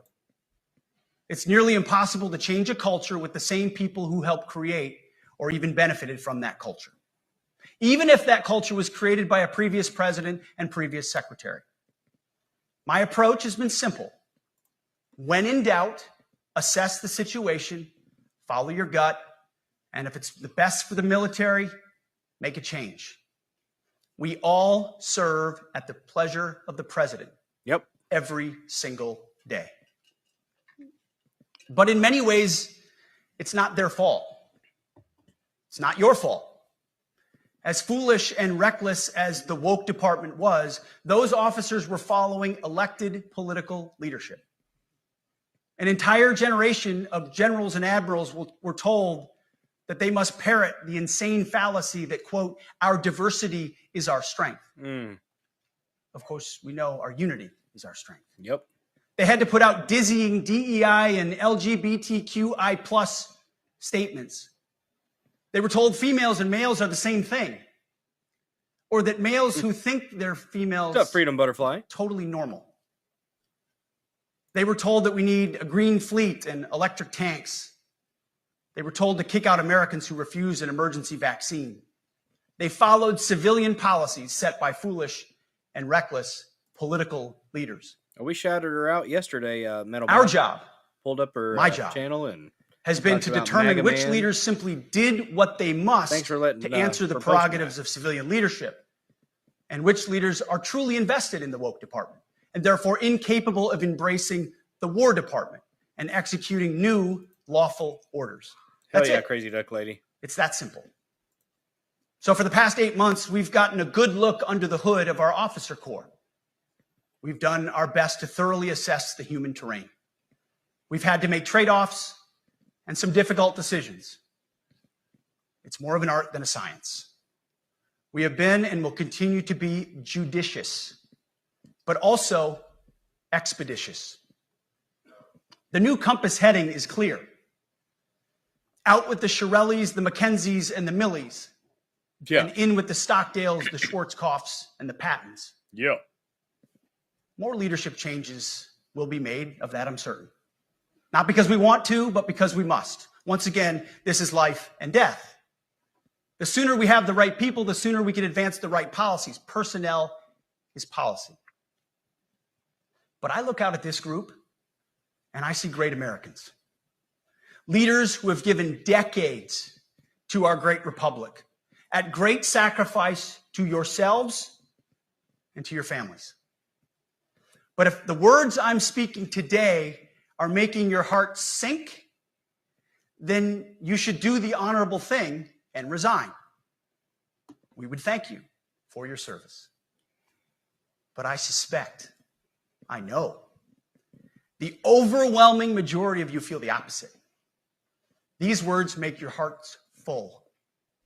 You love the War Department because you love what you do, the profession of arms. You are hereby liberated to be an apolitical, hard-charging, no-nonsense, constitutional leader that you joined the military to be. We need you locked. I hope not, therapy range. I hope not. I hope it's just trying to get people fired up and be ready. Defensive pause, offensive, threat if you do mess with us kind of thing. Really hope we're not preparing to go into hot war with anybody. I don't want to mess with the sandbox anymore. I hope it's just a vibe shift. In on the That's M. what I'm getting. Not the D, the E, or the I, not the DEI or the DIE of dime. By that I mean the M, military, of the instruments of national power. We have entire departments across the government dedicated to diplomatic, informational, and economic lines of effort. We do the M. Nobody else does. And our GoFos need to master it in every domain and every scenario. No more distractions, no more political ideologies, no more debris. Now, of course, we're going to disagree at times. We would not be Americans if we didn't. Being a leader in a large organization like ours means having frank conversations and differences of opinion. You will win some arguments and you will lose some arguments. But when civilian leaders issue lawful orders, we execute. We are professionals in the profession of arms. Our entire constitutional system is predicated upon this understanding. Now, seems like a small thing, but it's not. This includes as well the behavior of our troops online. To that end, I want to thank and recognize the services for their new proactive social media policies. Use them. Anonymous, That's what I'm taking online, from or it, Harry keyboard Toe. complaining is not worthy of a warrior. It's cowardice masquerading as conscience. Anonymous, unit-level social media pages that trash commanders, demoralize troops, and undermine unit cohesion must not be tolerated. Again, O3s, E6s. Sixth, we must train and we must maintain. Any moment that we are not training on our mission or maintaining our equipment is a moment we are less prepared for preventing or winning the next war. That is why today, at my direction, we are drastically reducing the ridiculous amount of mandatory training that individuals and units must execute. We've already ended the most egregious. Now we're giving you back real time. Less PowerPoint briefings and fewer online courses, more time in the motor pool, and more time on the range. Our job is to make sure you have the money, equipment, weapons, and parts to train and maintain, and then you take it from there. You all know this because it's common sense. The tougher and the higher the standards in our units, the higher the retention rates in those units. Warriors want to be challenged. Troops want to be tested. When you don't train and you don't maintain, you demoralize. And that's when our best people decide to take their talents to the civilian world. The leaders who created the woke department have already driven out too many hard chargers. We reverse that trend right now. There is no world in which high-intensity war exists without pain, agony, and human tragedy. We are in a dangerous line of work. You are in a dangerous line of work. We may lose good people. But let no warrior cry out from the grave, if only I had been properly trained. We will not lose warfighters because we failed to train or equip them or resource them. Shame on us if we do. Train like your warriors' lives depend on it. Because they do. To that point, basic training is being restored to what it should be. Scary, tough, and disciplined. Yep. We're empowering drill sergeants to instill healthy fear in new recruits, ensuring that future warfighters are forged. Nice. Yes, they can shark attack, Solid they one. can toss bunks, they can swear, and yes, they can put their hands on recruits. This does not mean they can be reckless or violate the law, but they can use tried and true methods to motivate new recruits, to make them the warriors they need to be. Back to basics at basic as well. Of course, and you know this, basic training is not where mission readiness should end. The nature of the evolving threat environment demands that everyone in every job must be ready to join the fight if needed. A core credo of the Marine Corps is every Marine a rifleman. It means that everyone, regardless of MOS, is proficient enough to engage an enemy threat at sea, in the air, or in a so-called rear area. We need to ensure that every member of our uniformed military maintains baseline proficiency in basic combat skills, especially because the next war, like the last, will likely not have a rear area. Finally, as President Trump rightly pointed out when he changed the department name, the United States has not won a major theater war since the name was changed to the Department of Defense in 1947. One conflict stands out in stark contrast: the Gulf War. Why? Well, there's a number of reasons, but it was a limited mission with overwhelming force and a clear end state. But why did we execute and win the Gulf War the way we did in 1991? There's two overwhelming reasons. One was President Ronald Reagan's military buildup gave an overwhelming advantage. And two, military and Pentagon leadership had previous formative battlefield experiences. The men who led this department during the Gulf War were mostly combat veterans of the Vietnam War. They said never again to mission creep or nebulous end states. The same holds true today. Our civilian and military leadership is chock full of veterans from Iraq and Afghanistan who say never again to nation building and nebulous end states. This clear-eyed view, all the way in the White House, combined with President Trump's military buildup, postures us for future victories if, and we will, and when we embrace the War Department. And we must. We are preparing every day. We have to be prepared for war, not for defense. We're training warriors, not defenders. We fight wars to win, not to defend. Really quick, seeing we have 66 people watching here on the Rumbles. Thank you so much for watching. Welcome to the Dozer Den. Don't forget to smash the like button. Comment here in the comment section. Thanks. If you're lurking, I love my lurkers. But the metrics just rolled over for this month. So if you haven't said hello in the live chat, say howdy. You can even just slap the peach if you've been gifted a sub or you're subscribed to the channel. Thank you so much. We're gonna do some ad reads after this, or at least one, because I've got 5 this month that I got to get out the way. This is a fantastic speech. Pete Hegseth is an absolute freaking Chad. Absolute freaking Chad. I love to see it. This is the energy we need. It's the energy we need. I love this. It's just great. Defense is something you do all the time. It's inherently reactionary and can lead to overuse, overreach, and mission creep. War is something you do sparingly. Yes. On our own terms. That right there. Right there. Clear That right there. aims. That right there. I love that. And that's one of the things that he said when he was getting confirmed is he knows what it looks like and he doesn't want to make it unnecessary. Unnecessary war. War sparingly. When you have to, when you need to, yes. But be sparing with it. I love that he said that. That is excellent. We fight to win. We unleash overwhelming and punishing violence on the enemy. What's up, Sheena? We also don't fight with stupid rules of engagement.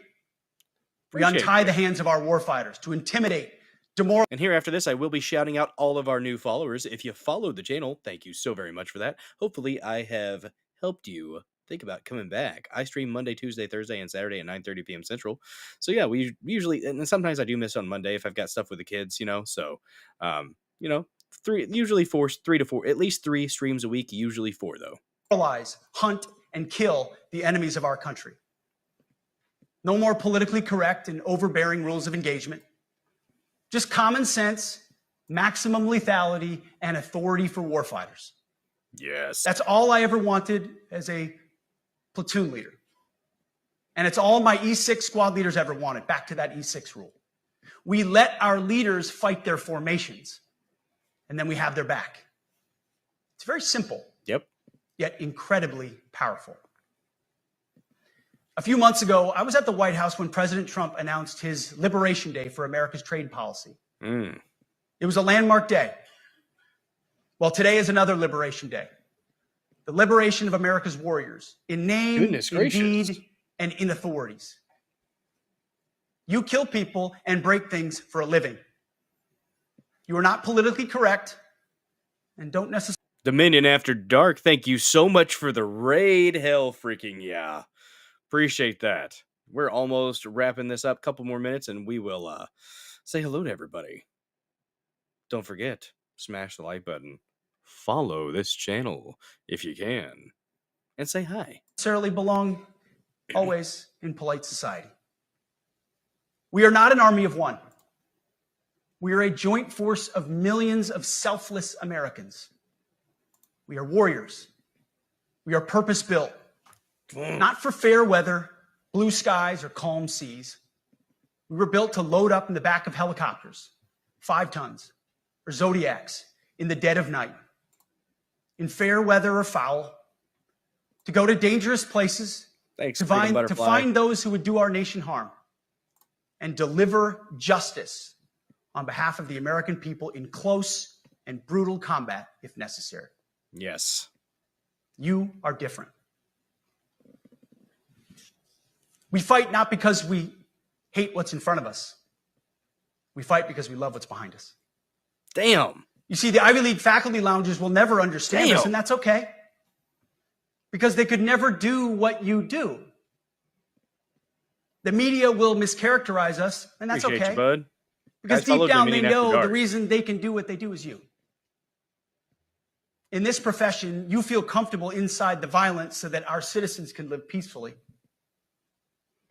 Lethality is our calling card, and victory our only acceptable end state. In closing, a few weeks ago, at our monthly Pentagon Christian prayer service, I recited a commander's prayer. It's a simple yet meaningful prayer for wisdom for commanders and leaders. I encourage you to look it up if you've never seen it. But the prayer, it ends like this. And most of all, Lord, please keep my soldiers safe. Lead them, guide them, protect them, watch over them. And as you gave all of yourself for me, help me give all of myself for them. And amen. I have prayed this prayer many times since I've had the privilege of being your secretary. And I will continue to pray this prayer for each of you as you command and lead our nation's finest. Go forth and do good things, hard things. President Trump has your back, and so do I. And you'll hear from him shortly. Move out and draw fire, because we are the War Department. Godspeed. Room, attention. That was epic. Man, that dude's a leader. That dude is a freaking leader. That was wow. That blew me away. Like, literally, that gave me chills. You can call that whatever you want to call it. I liked that. I liked that a lot. That's the type of energy I think this country needs. And thank you so much to Dominion After Dark for the raid, guys. Appreciate the heck out of that support. If you guys could do me a favor real quick and smash that follow button. Smash the like button, like the channel, like the stream. Commenting in the comment section is caring. Reposting this stream here on Rumble or in all the other places on X, on pill.net. I don't think there's a feature on BitChute, but if you didn't know, hi there. I'm Dozer74. Welcome to the Dozer Den.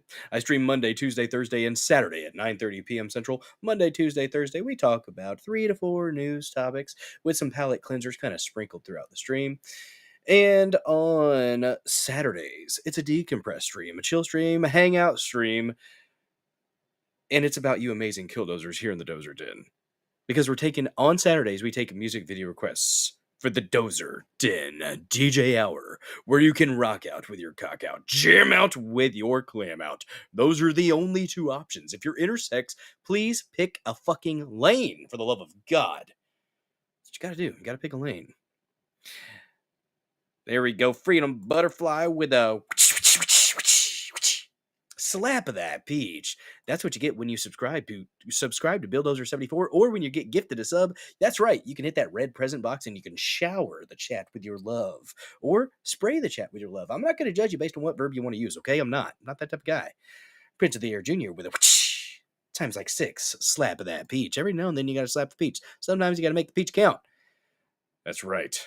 Thank you guys so much for your support. Appreciate each and every one of you amazing killdozers here in the Dozer Den tonight. And to the monetary support, Harry Toe coming in with another $5 Rumble rant. I went from a leader to a gay guy wearing fur ears. Well, shit. Well, shit, it happened. Speaking of the gay guy. I love gold. Since it's a yellow Rumble rant, why not? We can use it for the gold ones and the yellow ones. You guys have been very generous tonight. I appreciate the hell out of that. Thank you. I don't deserve that, but I appreciate it. Let's see. And to all my monthly subscribers, thank you so much for your continued support. Don't know why you want to support me on a regular basis. And to the ones that, send in Rumble rants or Venmo or Cash App, you guys are freaking awesome. Helps me out greatly. Every couple weeks or so, covering an electric bill here or there, unexpected freaking mechanic stuff. It definitely helps. So thank you so much for that. And we do when we hit $50 worth of donations on a stream, guys, we have a fancy hat goal, or some may say silly hat. This would be considered a silly hat, in my opinion. It's not charged up, but when it is, there's a little switch that lights up the cat ears in a lovely pink. Sometimes they're just solid light. Sometimes they flicker. Just depends on my mood, okay? Let's see. We have ourselves some ads we might want to read. Guys, I've got to get 5 of these in per month because I'm in the creator program. I see we had 69 people watching a minute ago. Giggity. Let's go ahead and get this ad read out of the way. If you haven't already, make sure you download the Rumble app. It's free, simple to use, and the best way to stay connected to the content you want to watch. Once you've got it, search for my channel and hit follow. That way, you'll get a notification every time we go live. No missed shows, no extra steps. That's right. And if you see the notification bell isn't on, go ahead and click that and do instant for every stream. You can grab it right now using the link in the description or the pinned live chat. Go get Rumble. The app is worth it. I like it. Some people don't, but I do. Download it to your phone and you're ready to go. And if you prefer watching on the big screen, guess what? Rumble is available on all major platforms, streaming devices, and smart TVs. Just search for Rumble. Follow the channel and be part of the action. Rumble a bell. Get after it. Get that Rumble app, guys. That was 30 cents. Huzzah. We got an ad read in. Gotta do 5 of those per month. I try to maybe do only 2 a stream. So once we get them knocked out, we get them knocked out. Don't have to worry about them anymore. But yes, you can also add Billdozer to your estate plan. I don't know about all that. Hopefully you guys get a little bit of entertainment out of those ad reads. I try to make them somewhat entertaining. We do talk about stuff and things here in the Dozer Den, and we do information, entertainment, infotainment, some may say. Makes sense. Exactly, Harry Toe. Exactly. Makes a couple sense. I like that. I was looking for the Commander's Prayer. So here we go. I'm just going to find the specific one.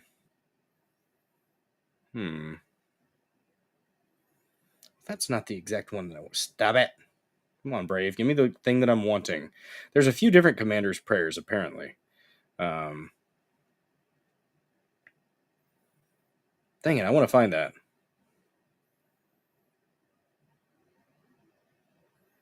I like it.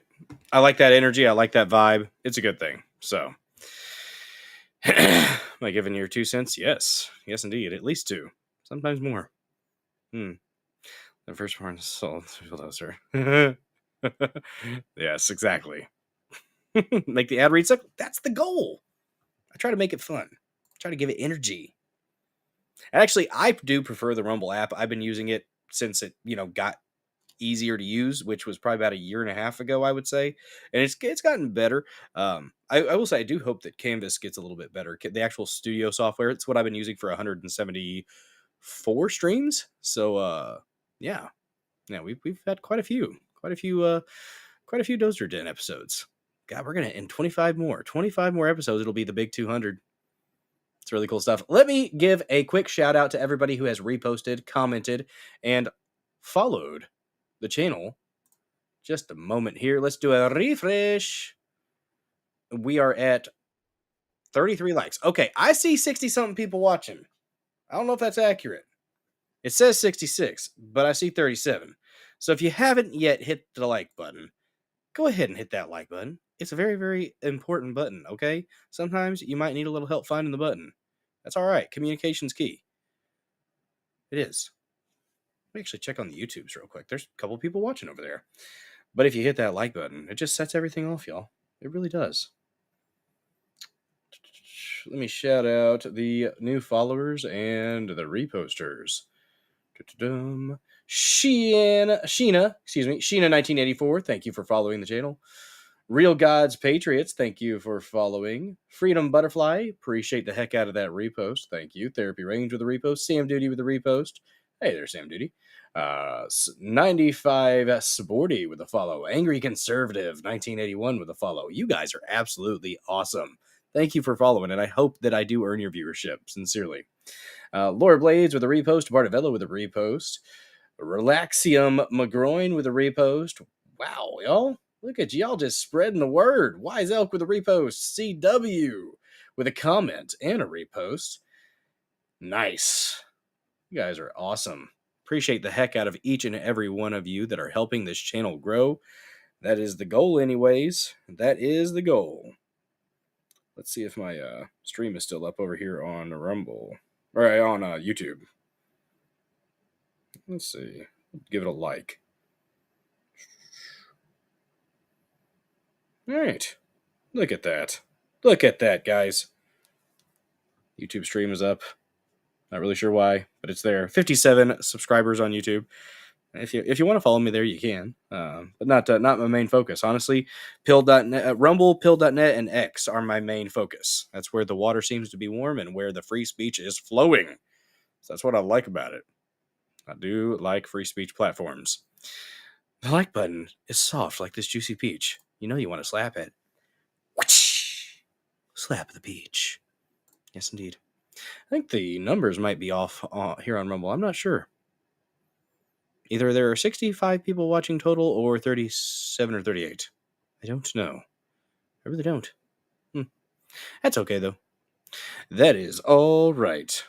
See, let me look here really quick. Prince of the Air Jr. with a slap of the peach.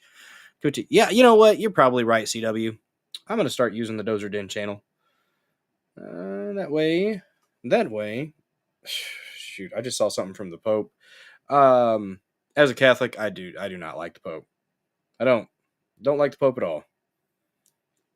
Especially after his big gay comments that he just made. Very, very gay comments. Not okay with it. Not okay with it, Popey. Not okay with it. I can comment on the post and on the stream. No matter how I get to it, stream comments cannot be found by me. Interesting. 4 live on Pilled? Sweet. Did you see when I was if you click on the actual window and then you click on the title, it's there. If you open the window on X and then you click on the title, the live chat should pop up. I don't know about on browser. I was just doing it on my phone, so yeah. All the followers will see that. So the people that might be following the Dozer Den might not see when I go live on this user profile. That is something that you mentioned before. Don't want to keep people from seeing the stuff. It's not what we want. All right. Let me see. Angry Conservative 1981. Thank you for smashing that follow button. You guys. Absolutely fan-freaking-tastic. Oh, we're creeping up on the 1100 here on this profile. Very nice. Very nice. Don't like the Pope, but I wear a gay furry hat. Exactly. He would like it probably. Just saying. And the comment that I just read from the Pope. As a Catholic, fuck that guy. Here's a. Let's go ahead. And I'll read it out to you. Let me put it in my bookmarks real quick. This is the toxic empathy, the suicidal empathy that tends to come from. Why can't he be more like his brother? How about that? That is not what I wanted to share. What am I doing? Oh no. Yeah, that's not what I wanted to share. Give me a second here. We're gonna rant about the Pope for a second because I am a Catholic, but I don't like the Big C Catholic Church. I don't like the Vatican, and I do not think that the Pope is infallible. Absolutely not. That's insane. Let me see my bookmarks. So the Pope went and said some stupid shit. Let's listen to this guy. Thought he might be, Pope Leo, Lion. That was kind of the vibe. And Jack Posobiec, what in the world? Yeah, I'm a little bit more brash. Fuck this guy.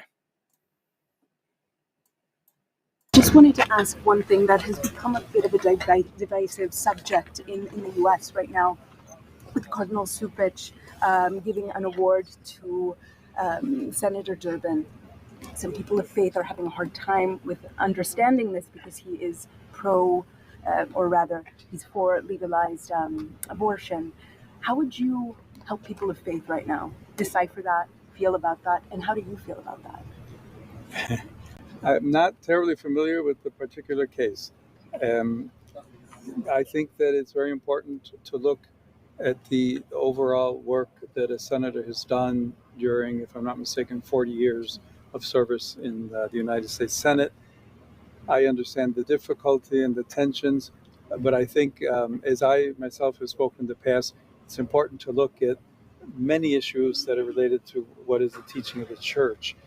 Someone who says I'm against abortion but says I'm in favor of the death penalty is not really pro-life. Fuck that. That's not biblical. Go fuck yourself on that one. There's absolutely a case for ending the life of somebody who has murdered or who has done something so wrong. It says, thou shalt not murder, not thou shalt not kill. Okay? So you're missing a little bit there, buddy. Missing a little bit there. So someone who says that I'm against abortion, but I'm in agreement with the Such a liberal fucking cope with that answer. Fucking gay. Human treatment of immigrants who are in the United States. I don't know if that's pro-life. Are you talking about legal immigrants, faggot? Huh? Or are you talking about illegal aliens? You fucking twat. So they're very complex issues. I don't know if anyone has all the truth on them, but I would ask first and foremost that there be greater respect for one another and that we search together both as human beings, Apparently Tim in Waltz that is case Pope. as American citizens or citizens of the state of Illinois, as well as Catholics, to say we need to really look closely at all of these ethical issues and to find the way forward as church. Church teaching on each one of those issues is very clear. Thank you very much. Yeah, don't fucking kill babies. That's one of the main things. If you can't be a Catholic and support abortion. I'm not fucking sorry about that. You cannot call yourself a Catholic and be okay with abortion. No. And you should not be getting awards from cardinals or popes or bishops. No. Fuck that shit. That's why I say I like the Little C Catholic Church. I like my small Catholic Church community. If I would most likely get fucking excommunicated, honestly, because I hate that shit. And I hate that the church has moved over to this bullshit of suicidal empathy. Screw that guy. Screw that guy. In real life, yes. You guys want to see something cool? Harry Toe. Oh, Harry Toe with a $5 Rumble rant coming in again hot. Appreciate the hell out of you, Harry Toe. Look at that. Look at that stuff. I'd love to see it. Let me find. You know what? We're gonna give you some applause. We're gonna give you some applause there.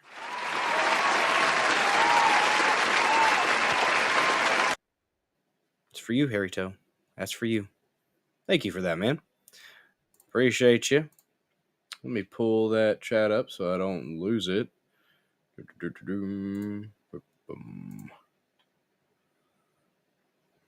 God, what is that? Yeah, the Buddhist monks back Trump. Oh my gosh, Mr. Scott Awesome coming in with a $1. We'll make you an Augsburg Catholic yet, Bill. With a $1 Rumble rant. Turn in the chat a lovely, lovely shade of blue. And when we turn the chat blue, gotta play the blue song.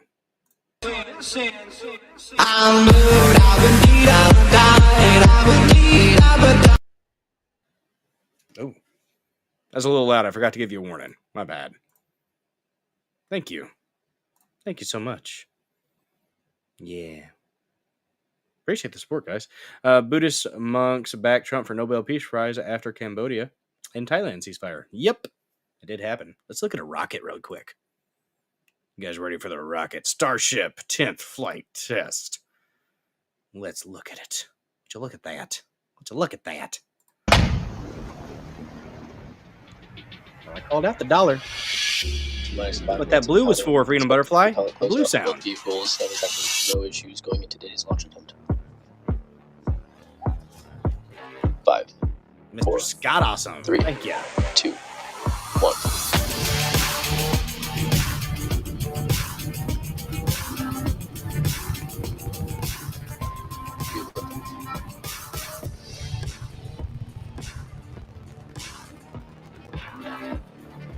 Vehicle pitching down range.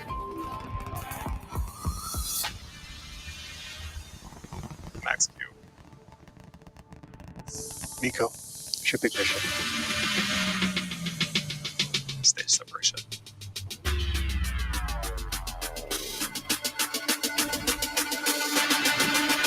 First startup.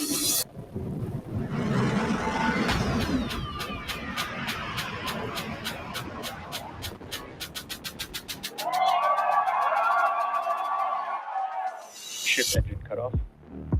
Ship SMs entered payload deploy prep. Hype. Open the pod bay doors. Ships at payload deploy.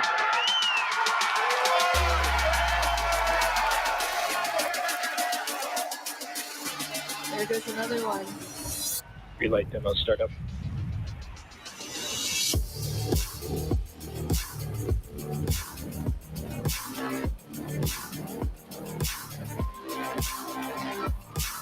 Starship is subsonic. Starship landing burn startup.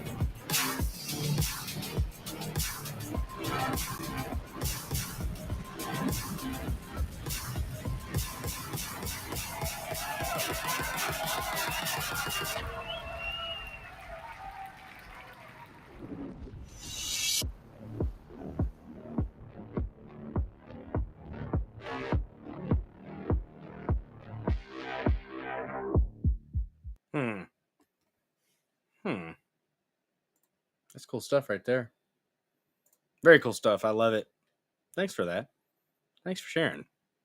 Augsburg. I'm not sure what an Augsburg Catholic is. I don't know what that reference is. Nope. Not sure at all. Oh, damn. Thanks for reposting and for commenting over there on the X machine there, Chops. Appreciate you. Not sure why it's not showing up for you. They should make it easier to live chat on X. I'll say that. So I don't know what it looks like in browser, but I do know what it looks like on the mobile. So I was able to get it there that way. But I don't know. Yeah. Thanks for trying, though. Appreciate you. It was a foamy landing. Apparently, Buddhist monks have backed Trump for a Nobel Peace Prize. When was this? This was about a month ago. These guys look so happy. Look at them. Look at these peaceful fellers. Peaceful fellers. They're happy about Trump. I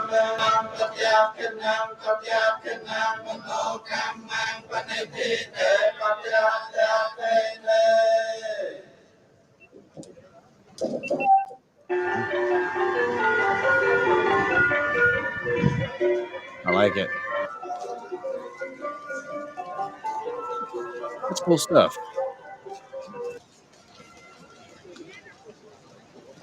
Oh, mask. Gay.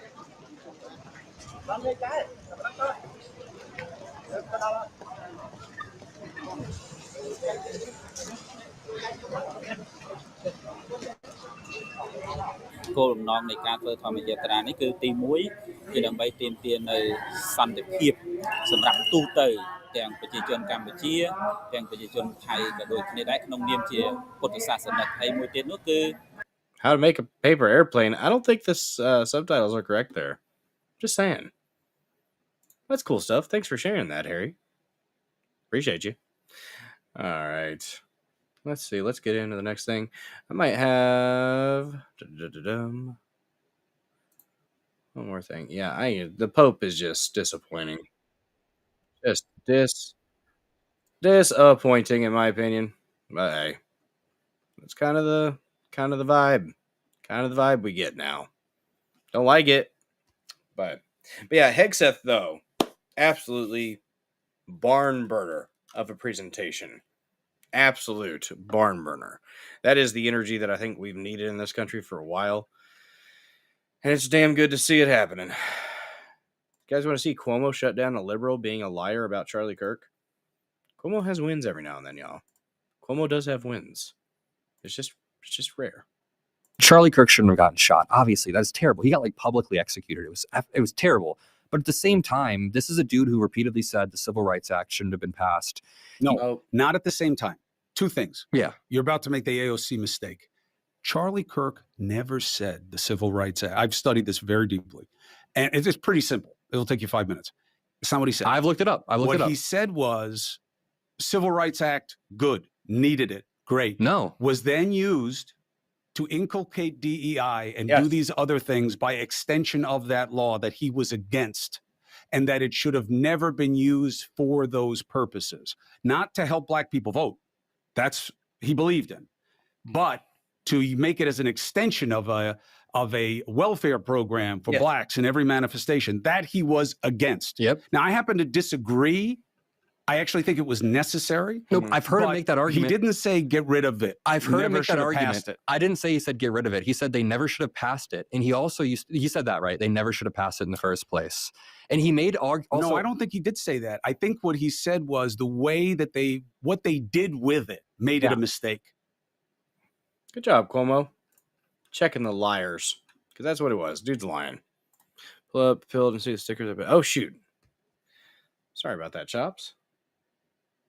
Probably got some banger stickers over there on pill.net. Don't tread. Oh, yes. I like that. The baby with the gun in the womb. Nice. Oh, Dark Pope. It's a robot Pope. Nice. I've seen that one before. Solid, dude. Ah! No. It's horrifying. I'm going to add it to my favorites, though. Thanks for sharing those over there on Pilled. Appreciate you. Yeah, he ate soup for his COVID. Yes, he did. He also acted like he was stuck in the basement. Trapped in the basement. No. You guys want to talk about the federal workers resigning? 100,000 apparently. 100,000 just boom, gone. See you later. See you later, alligator. That's what happened. But do we want to do an ad read real quick? Can I do one right now? For 15 cents? No, wait. We got one for Technosport. Gaming chairs. 25 cents? Let's see if it'll let us do it. Looking for a comfortable but unique option for your gaming setup? Check out technosportusa.com. With a wide range of ergonomic chairs and an array of colors, you will definitely bring your setup to the next level. Gamer pun. Always comfy, never boring. Technosport, use code RUMBLE for 10% off your entire order. Check it out. Comfy chairs, apparently. That was a short one. Apparently, you got to go 30 seconds. I think I made it at least 30 seconds. Yeah, Harry Toe 2 coming in with a $2 Rumble rant. Said, read the ads. Thank you, Harry Toe. Appreciate you. We got 3 more to get done this month. That's a... That one is Hulk! Smash! Very aggressive with these cat ears. Very. Barnavello's just here for the ad reads. Well, you know what? Maybe one of these days, somebody with a company is going to see how well I do an ad read, and they're going to be like, hey, we'd love it if this guy would read our ads. Just maybe one day. Maybe one day. I've been told I have good energy and presentation. Glad you guys get a little enjoyment out of it. How many of the federal workers took the buyout and selected today? Yes, that's what most of them are doing. So we're going to get into that here at Chops ITMC. So a lot of people were thinking this was random. There was like a statement from these federal workers of, we're so mad at Trump, we're resigning. It's the biggest one ever, and we're making a statement. It's actually a little bit more complex than that. So let's get into it. We have an article, and the link to the article is in the description. We have one from Newsweek. I don't want to see you, guy. I don't want to see you. You looked at the ad. I'm not looking for a new computer chair. It's okay. Thanks for looking at the ad, though. Appreciate you, Harry Toe. At some point, I might actually have to get a real chair. I mean, I've got it. It works. Chair works. But a cool chair with, like, colors and stuff would be nice. Like green, like a really good green. That'd be cool. I'd like a green gaming chair. Yeah, like some of those got fans in them. I don't want to spend that much money. If somebody wanted to gift me one, I wouldn't say no. But yeah. All right, let's get into this ad read. It's very bright white, this article. Sorry if I blind you with this. Blinded by the light, wrapped up like a deuce, another roller in the night. Blinded by the light. All right, from Newsweek. Largest mass resignation in U.S. history as 100,000 federal workers quit. September 30th, 2025. Some 100,000 federal workers are set to formally quit the U.S. government in what will constitute the largest mass resignation of government workers in U.S. history. The resignations, which come as part of a program drawn up by President Donald Trump at the start of his second administration, will happen on Tuesday, as Congress is facing a deadline on the same day to authorize more funding or risk a government shutdown. If there is no deal, the White House has ordered federal agencies to make plans for the large-scale redundancies. Newsweek contacted the Office of Personnel Management by email outside of normal business hours to comment on this story. Why it matters? Why should you give a damn? The loss of federal workers will have a huge impacts on operations across different parts of government and could disrupt services, including the Department of Veterans Affairs and the that's actually kind of a lie, Social Security Administration. An increasing number of unemployed adults will also impact the economy, with a large number of people clamoring to secure. Oh God. To secure jobs in the private sector at once. What to know? The resignations, thanks for telling me what to know, Newsweek. The resignations come as, since assuming office, the Trump administration has made trimming down federal bureaucracy and streamlining services one of its key priorities. To that end, Trump created the Department of Government Efficiency, DOGE, an agency spearheaded by billionaire and Tesla CEO Elon Musk, until he left the White House in May following No, you fucking incorrect. He was scheduled to leave anyways. A lot of people got that shit twisted. Elon Musk was scheduled to leave at that time and did so. That's a lie. Stop it. Stop lying. There were some disagreements, yes. And maybe there could have been an extension, but he had always said, I'm going to leave at this time, because that's when I'm scheduled to. Gosh.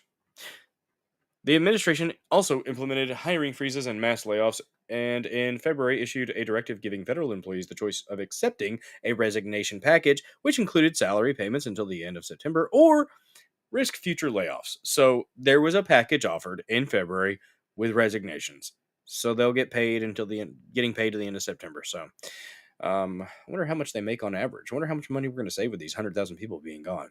The planned 100,000 resignations come as a part of this program known as the Deferred Resignation Program. Derp.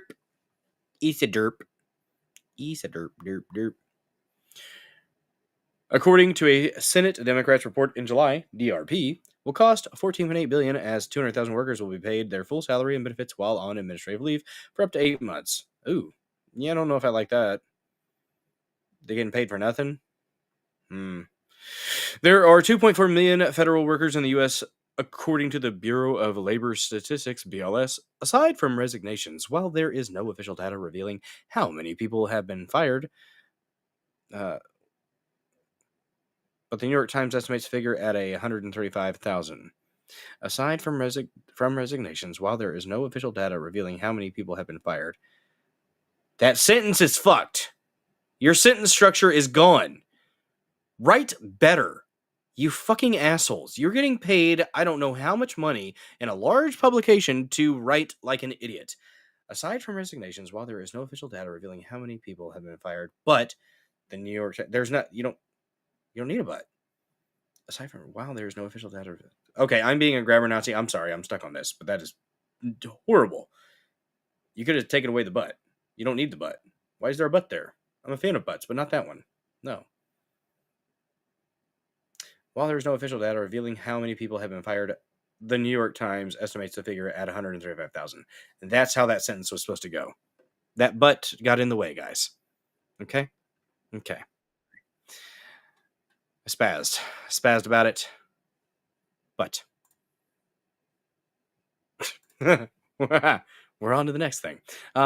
Meanwhile, Newsweek reported that fired federal workers have suffered from poor mental health while others have struggled to find jobs in the private sector. Aww, I'm sorry. I mean, I do feel for people, but like, if your skills can't translate, then, yeah. What people are saying. Speaking Newsweek, Scott Lucas, who teaches international politics at University of College Dublin, said the resignations were technically a redundancy. He added that they will have an effect on the unemployment rate in the United States, so it's going to have a political effect because that spike will look bad for the Trump administration. He added, they've had 8 months. If they were on administrative leave, they could have found another job. I don't know what they're doing. They could have probably technically been working another job while receiving their salary of that extra months until the end of this month, which we're almost into the next one. But illiterate writers, lovely. Or AI. It could be AI that got prompted to write this and decided to suck ass. Sometimes that happens. He added the Trump administration will affect government service. Oh, shoot. There we go. Will affect government services. It'll affect basic government functions. Some. Writing in a post on LinkedIn, Next Interior, LinkedIn's gay.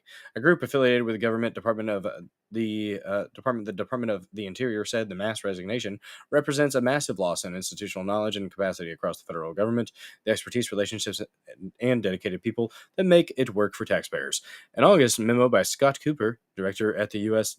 Office of Personnel Management, said, "We designed the DRP as a practical, humane, and voluntary option to accelerate workforce transitions in a system that desperately needed movement. Employees were given the option to retire early and receive 8 months of paid leave. In return, the government will save $20 billion in costs annually." Oh yeah. Nice. It added at OPM, we're here to fix the decades of broken systems that have put us in this position. The Deferred Resignation Program, DERP, was a necessary step toward a smarter, leaner, and more effective government. Huzzah. If that ruffles a few feathers in Washington, so be it. The American people deserve a workforce built for performance, not permanence. I concur. What happens next? What's next, y'all? It remains to be seen whether the government shutdown can be avoided. Meanwhile, while 100,000 workers are set to leave the government, a Washington, D.C. federal judge has temporarily blocked the Trump administration's plans to cut over 500 jobs at the U.S. Agency for Global Media, a government-funded news network. These judges can eat a dick. I'm so annoyed with these judges. But, Bill's almost done too. Oh, no. These people didn't feel bad for those who were fired for not getting the COVID shot. Yep. Good point, Harry Totu. Good point. Yeah. You think they were using AI? Probably. Don't blame you, Bill, but I also need to... Well, let's see. Tantalum, you taking off for the night? Let's see. Don't blame me, Bill, but I also need to lie down. Take care. We all watching. Heck yeah. Rest well, man. Rest well. Appreciate you watching. Appreciate you participating in the conversation, Tantalum. Thanks for joining. Let's see. We are getting close to being done. I'll be about 2.5 hours tonight, but no, probably not a dirty rotten liar. Okay, actually, technically, I did say we would go 2 hours, so I have already been a dirty rotten liar in that aspect. I'm not too far past that though, but I do need to rest well for the to get my mind right. I feel like someone was talking about like practicing questions for an interview. I'm just like, I kind of go with it. I go with the flow. I don't want to seem rehearsed. I want to seem organic because that's what I am. I am what I am. And if you don't like that, sorry. So I want to make sure I get enough rest tonight to be energized, because I do have something before the interview. And even though, some people wouldn't get all like dressed up for an interview, like if you were doing it from home, but I'm absolutely going to. I'm going to put on my nice dress shirt. I'm going to dust off my dress shoes that I don't usually wear. Typically I wear Crocs because I like Crocs. They're comfy. And I will absolutely put my fancy pants on. My fancy pants, my fancy shirt, my fancy shoes, and even probably some fancy socks. Because that's what I do. That is what I do. It's going to be fun tomorrow. I'm looking forward to it. I actually find them stimulating, so I do like doing the interviews. Let's do something real quick here. Do a refresh to check on the reposts and the follows. Let's see. Do a shout out. There we go. Okay, we're good on those. 35 likes, not too terrible. Appreciate you guys. Singling, I is what it is. I is what I is, and I can't take no mo's. That's right. After to watch the drama shows, I have been watching X-Files a lot. Do I wake up ready to? I mean, sometimes. Sometimes, Crazy Duck Lady. Crazy Duck Lady, I have a clip for you. Let me find it.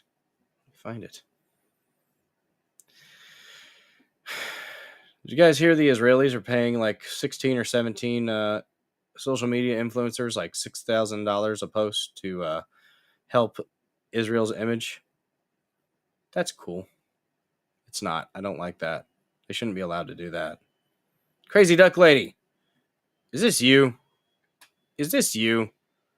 Apparently, these are two ducks that are about to get it on. And she's not happy about it. The crazy lady. Get away from her! Get away from her! It's because a duck is fucking a duck. She's telling it to get away. She feels traumatized by this duck having sex with another duck, apparently.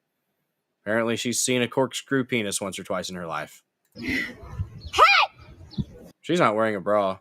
Get off of her! What a fucking psycho. Somebody, like, needs to help her, though. Like, she's literally insane. Hey!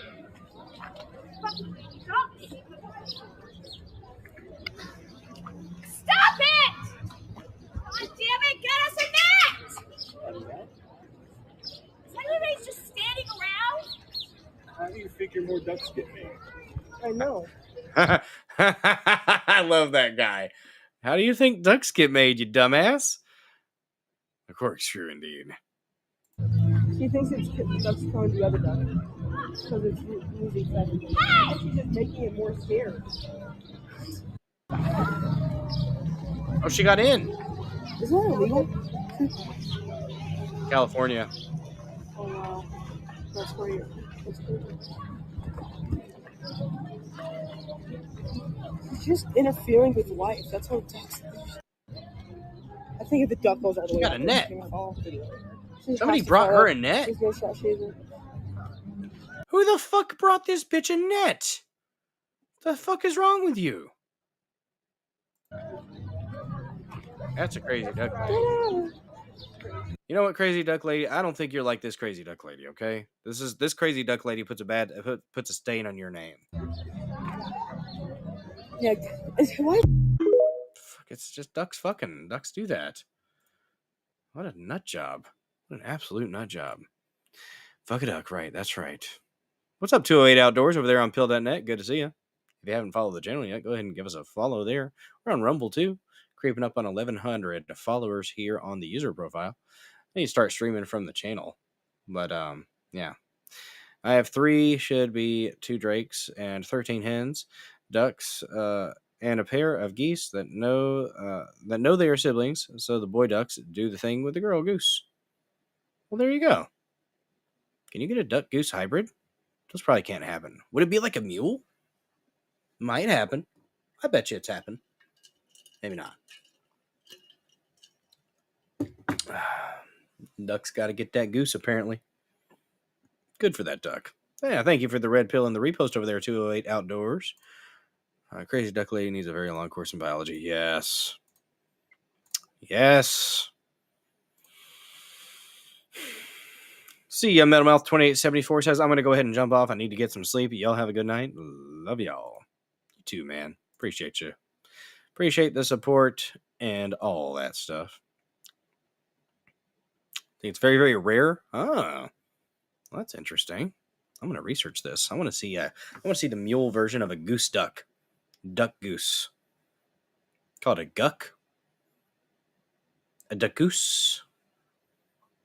Goosuck. I don't know. Trying to find the right words. It's not happening. Let's see. Cynical Publius over there on the X Machine tore into Bill Crystal because the left is insane. I just think there's honestly, yeah, I'm thinking kind of like a mule. I'm thinking there might not be a point in trying to reach some of these people at this point. They're turducken. That's right.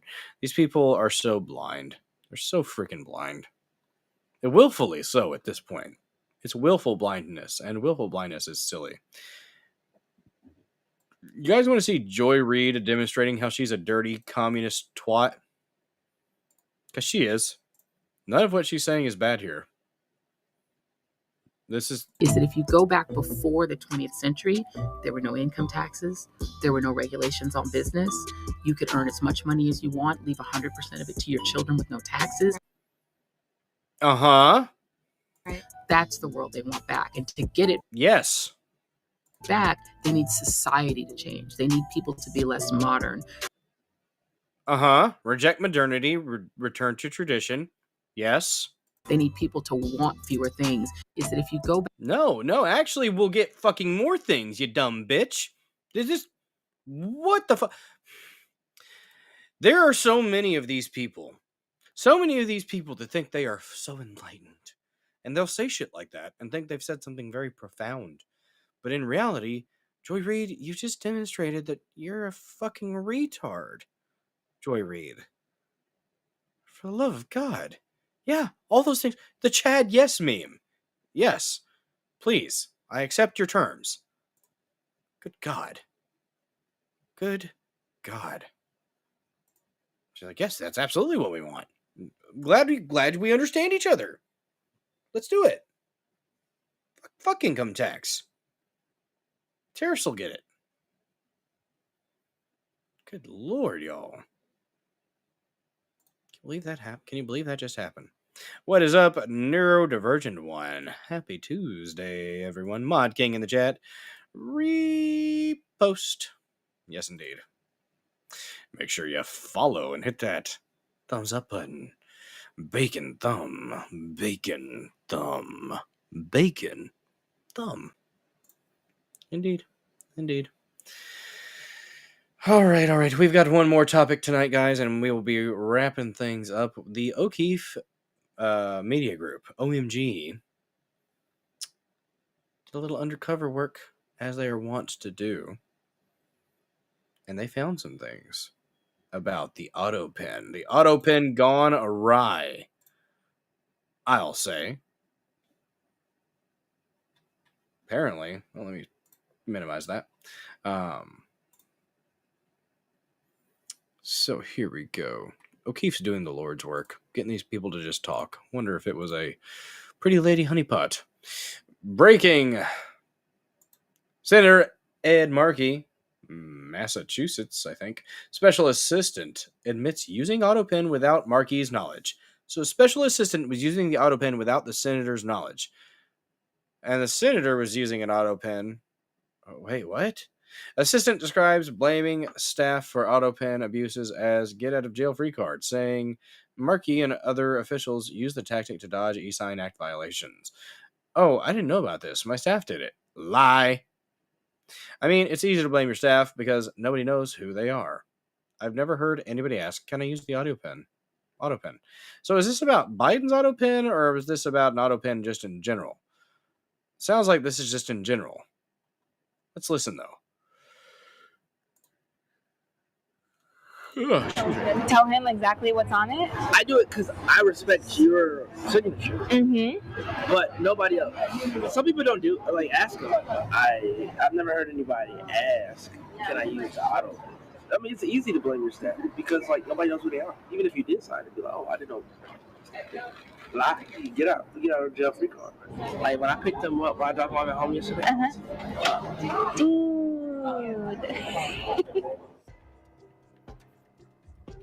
So senator signatures on autopilot.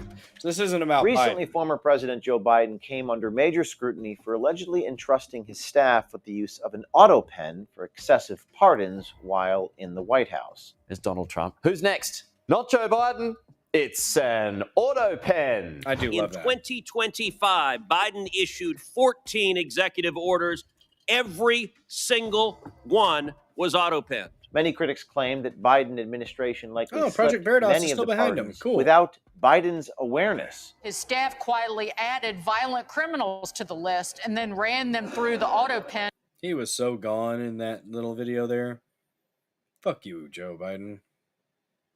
Without telling him. For the third time during this House Republican investigation, a member of former President Joe Biden's inner circle has pleaded the fifth. While many may assume that Autopen is simply a click-to-sign digital signature, it is actually a mechanical device that literally puts pen to paper using real ink flow. It creates the look and feel of the signature done by the person. This dates all the way back to 1803, first used by Thomas Jefferson, and in the modern era, it is becoming much more common practice in Washington, D.C. Autopen is used prolifically on Capitol Hill, and it's a shame. And it really speaks to the deterioration of the legislative branch over time. It has also become highly controversial, with some claiming that it increases efficiency and allows more documents to be signed faster. With critics claiming that the more automated a signature becomes, the less time you spend reviewing what it is you're signing. And in Washington, D.C., one unchecked signature can affect millions of Americans. So, in D.C., it was only fitting for our undercover journalist to meet with one Jordan Jefferson. Not Thomas Jefferson, that's Jordan Jefferson, the special assistant to Senator Ed Markey of Massachusetts, who served in the House of Representatives for over 40 years and has been in the Senate since 2013. Jefferson boasts that he, quote, does all of Markey's operations. I went for senator. Good way to go about it, crazy Dutch. Ed Markey. Oh, okay. Yeah, I think I've heard of him. Yeah. So my granddad. Like, me and him were tight. Yeah. I do all his operations. Yeah. Jordan Jefferson expressed that Senator Ed Markey's staff uses an Autopen, a machine that replicates the senator's signature, all the time. Jefferson states it's not the elected official signing, but staffers pushing a button to pass off documents as authentic. So what's up with the whole like Autopen stuff with Biden? You get a staffer to use your signature. So who was doing it for him? Like a staffer. Like for staffer? my senator, we do Autopen. Oh, you do? Yeah, all the time. Do you do it for him? Yeah. Oh. I'm like, do I have your approval to do this? He's like, yeah. Okay. Now, according to the E-Sign Act, or Electronic Signatures in Global and National Commerce Act, signed into law on June 30th, 2000, it is legal for senators to use an Autopen for their signature. However, the E-Sign Act also states that all parties must consent to the use of their signature and must be aware of what they're actually signing. Where this case will turn on potential criminal, activity is whether the staffers were utilizing the Autopen without the direction and authorization of the senator. This is where Jordan Jefferson's claims cross into a very gray area. Like everybody does Autopen. You don't have time to sign everything. Do you have to like tell him exactly what's on it? I do it because I respect your signature. But nobody else. I'm saying I'm giving you the quiet part out loud. Yeah. Some people don't do like ask them. Senator Ed Markey relies on the Autopen used by his staff for everything from Veterans Affairs cases to visa issues. It's just got to get that stuff done. A visa issue, veteran affair, like not for an individual case, a senator's not gonna be like, yeah, let me know that. So there's no time to like make sure you let me know you use my Autopen. Got it. On Capitol Hill, mistakes don't fall on U.S. senators. They fall on the staff. If the wrong document gets signed, Jefferson says Senator Markey has an easy out. Just blame the staff. Throw the blame on aides the public has never heard of. Are you guys allowed to use it? Yeah, you just go up to it. A signature is really like Not that big a deal. Do you guys have to get approval to use that every time from him, or I've never heard anybody ask, can I use the auto? do they just try and keep it a secret? Well, no, it's out there. Be like, oh, I didn't know about this. My staff did it. But yeah, oh, I didn't know about this. I mean, it's easy to blame your staff because like nobody knows who they are, and then the staff is like, this is an easy get out of jail free card. Even if you did sign it, be like, oh, I didn't know. Lie. Senator Ed Markey's own special assistant bragged on Hidden Camera about being, quote, fucked up, unquote, while driving the senator home, mocked Markey's wife as a Karen, and even claimed that white people are afraid of him because he's a black N-word. I'd be like at a brunch or something. I was torn. Like, thanks for the repost, Neurodivergent One. When I picked him up, when I dropped him off at home yesterday. Dude. He didn't know though. He was playing like James Brown in the fucking back seat. I was like, bro. Is that ever like mean? Other people, not me. No, Not you? Yeah, there you go. You're not talking to me like that. I'm black. Ain't no white people scared of black people. It's like his wife is. She's kind of. I'm telling you this person. She's kind of like Karen. Karen's scared of black. No way. I'm a nigga. Okay. I'm a black Karen. Okay. I can do this. While looking into Senator Ed Markey, we also found he takes an aggressive stance against Tesla's autopilot feature. This is ironic, considering the senator often doesn't even sign his own name without his pen on autopilot. Markey claims Tesla's autopilot is making the roads more dangerous. That's also ironic, considering the senator appears to have his assistant drive him around while under the influence, according to Ed Markey's assistant, who says he was, quote, fucked up, implying that he was drunk or high, we're not sure which. And he says his boss, the U.S. senator, didn't even know. If you're on the inside of the government, didn't even know. You see corruption, please email us tips@o'keefemediagroup.com or text 914-491-9395, and one of our journalists will get back to you. Stay tuned for next week. This is James O'Keefe. You know me for exposing the truth and holding the powerful accountable. But today, I want to talk to you about protecting your own freedom, starting with your finances. Today's sale, go to town. That's right, gold. Get gold.action. Own a piece of it.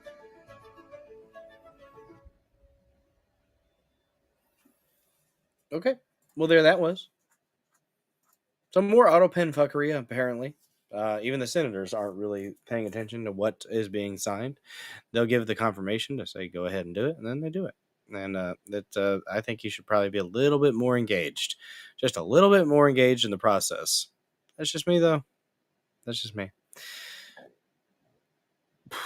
Excuse me. All right, we're going to raid Vector 117 over there on pill.net. And here on Rumble, let's look at who's live right now. You guys think good logical raid out?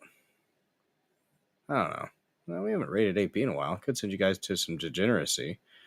Or wait, Mrs. Ma'am. She's live. She's lovely. Does she raid out, I wonder? I would hate to send you guys over to somebody that doesn't raid out. Well, let's do third railify. I haven't done third railify. Wait. Cecil says, there's so many people on right now. Let's see. Do you want to? Usually, I know third railify raids out. So, Vector should be live on Rumble as well. Well, we might do a double raid there. I like to, Ma'am always raids. Okay, Ma'am always raids. You know what? I haven't raided Ma'am before, so let's do Mrs. Ma'am. Oh, she got 3,500 followers. Nice. Wait, that is not live. She's not live right now. Stream ended. Missed her by a hair, y'all. I missed her by a hair. Glad I did a refresh to check. So she's not live right now. Not Mrs. Ma'am. We'll do. Okay, man. It's Ma'am. Is Joe still alive? The mods typically help raid on Joe's, so let's raid my favorite Jew on the internet. Been on for 2.5 hours. We'll send you guys over to Good Logic. Does some great stuff. You guys should check him out. One of my favorite Jews on the interwebs. /read. But first, we are going to play the Dozer Den theme song. If you haven't seen it yet, you're in for a treat. It's a good time. A damn good time indeed. Let us play Joe Never Raids. But I thought usually the mods are able to raid from Joe, though. So I've gotten a raid from Joe before. So, yeah, do that. Yeah, usually the raids come out. No. Let's see. Let's go ahead and, well, first of all, thank you guys so much for the support tonight, and thank you so much for watching. Appreciate each and every one of you. Appreciate only if Jacob is there. Oh. Let's cancel that then, because I want to make sure this goes out to somebody else. So I don't like the end of raid train. We've had a few tonight, and we'll do third Railify. Sean and Gina are always good for a raid. Oh, they're talking about a Rose vibrator. Very nice. Very nice. Okay. It gets a little bit raunchy over there sometimes. Just heads up. If that's not something that you're into, I understand. But it shouldn't be too bad.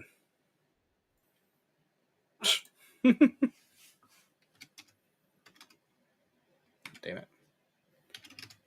There we go. We need to have a raid button.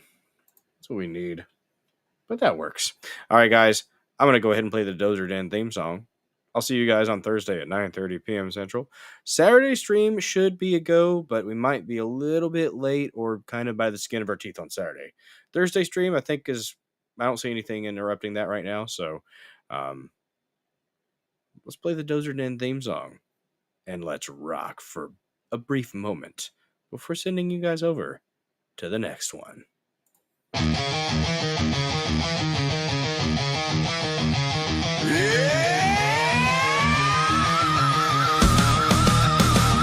Land of power, land of might, exceptional rage, endless fight, patriot bulldozer, leading the way, crushing all foes, making them pay. Flag in hand, fury in eyes, screams of pride, ignoring lies, iron grip, ruthless and cold, American dream, fierce and bold, bow before the storm, unstoppable wave, marching forward, no soul to save, bulldozers wrath, tearing apart, exceptionalism, fire in the heart,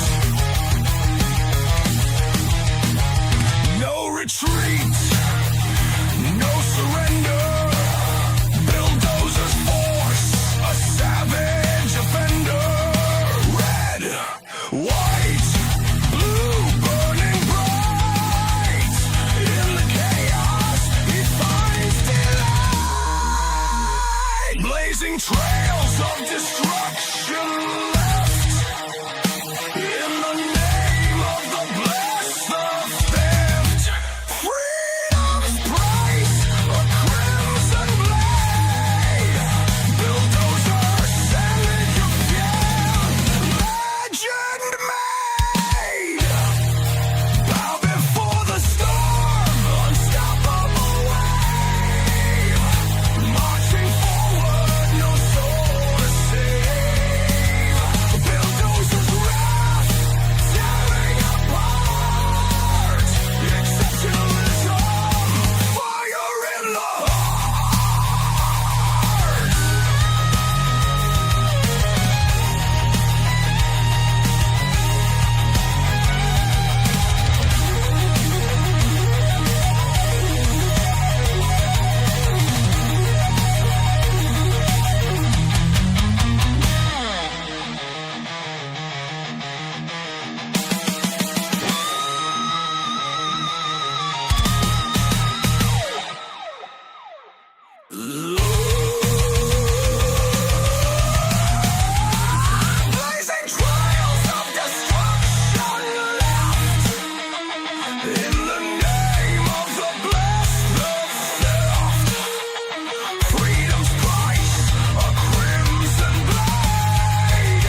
Thank you guys so much for watching. Have fun over there with Sean and Gina.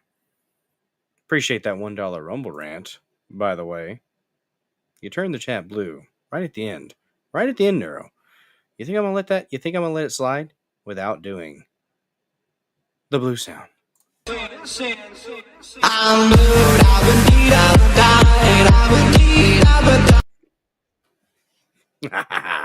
Thank you so much for the support tonight, guys. You've been fan-freaking-tastic. We got hat goal on a Tuesday. Kitty cat ears. See you guys on Thursday at 9:30 p.m. Central. Y'all have a good one.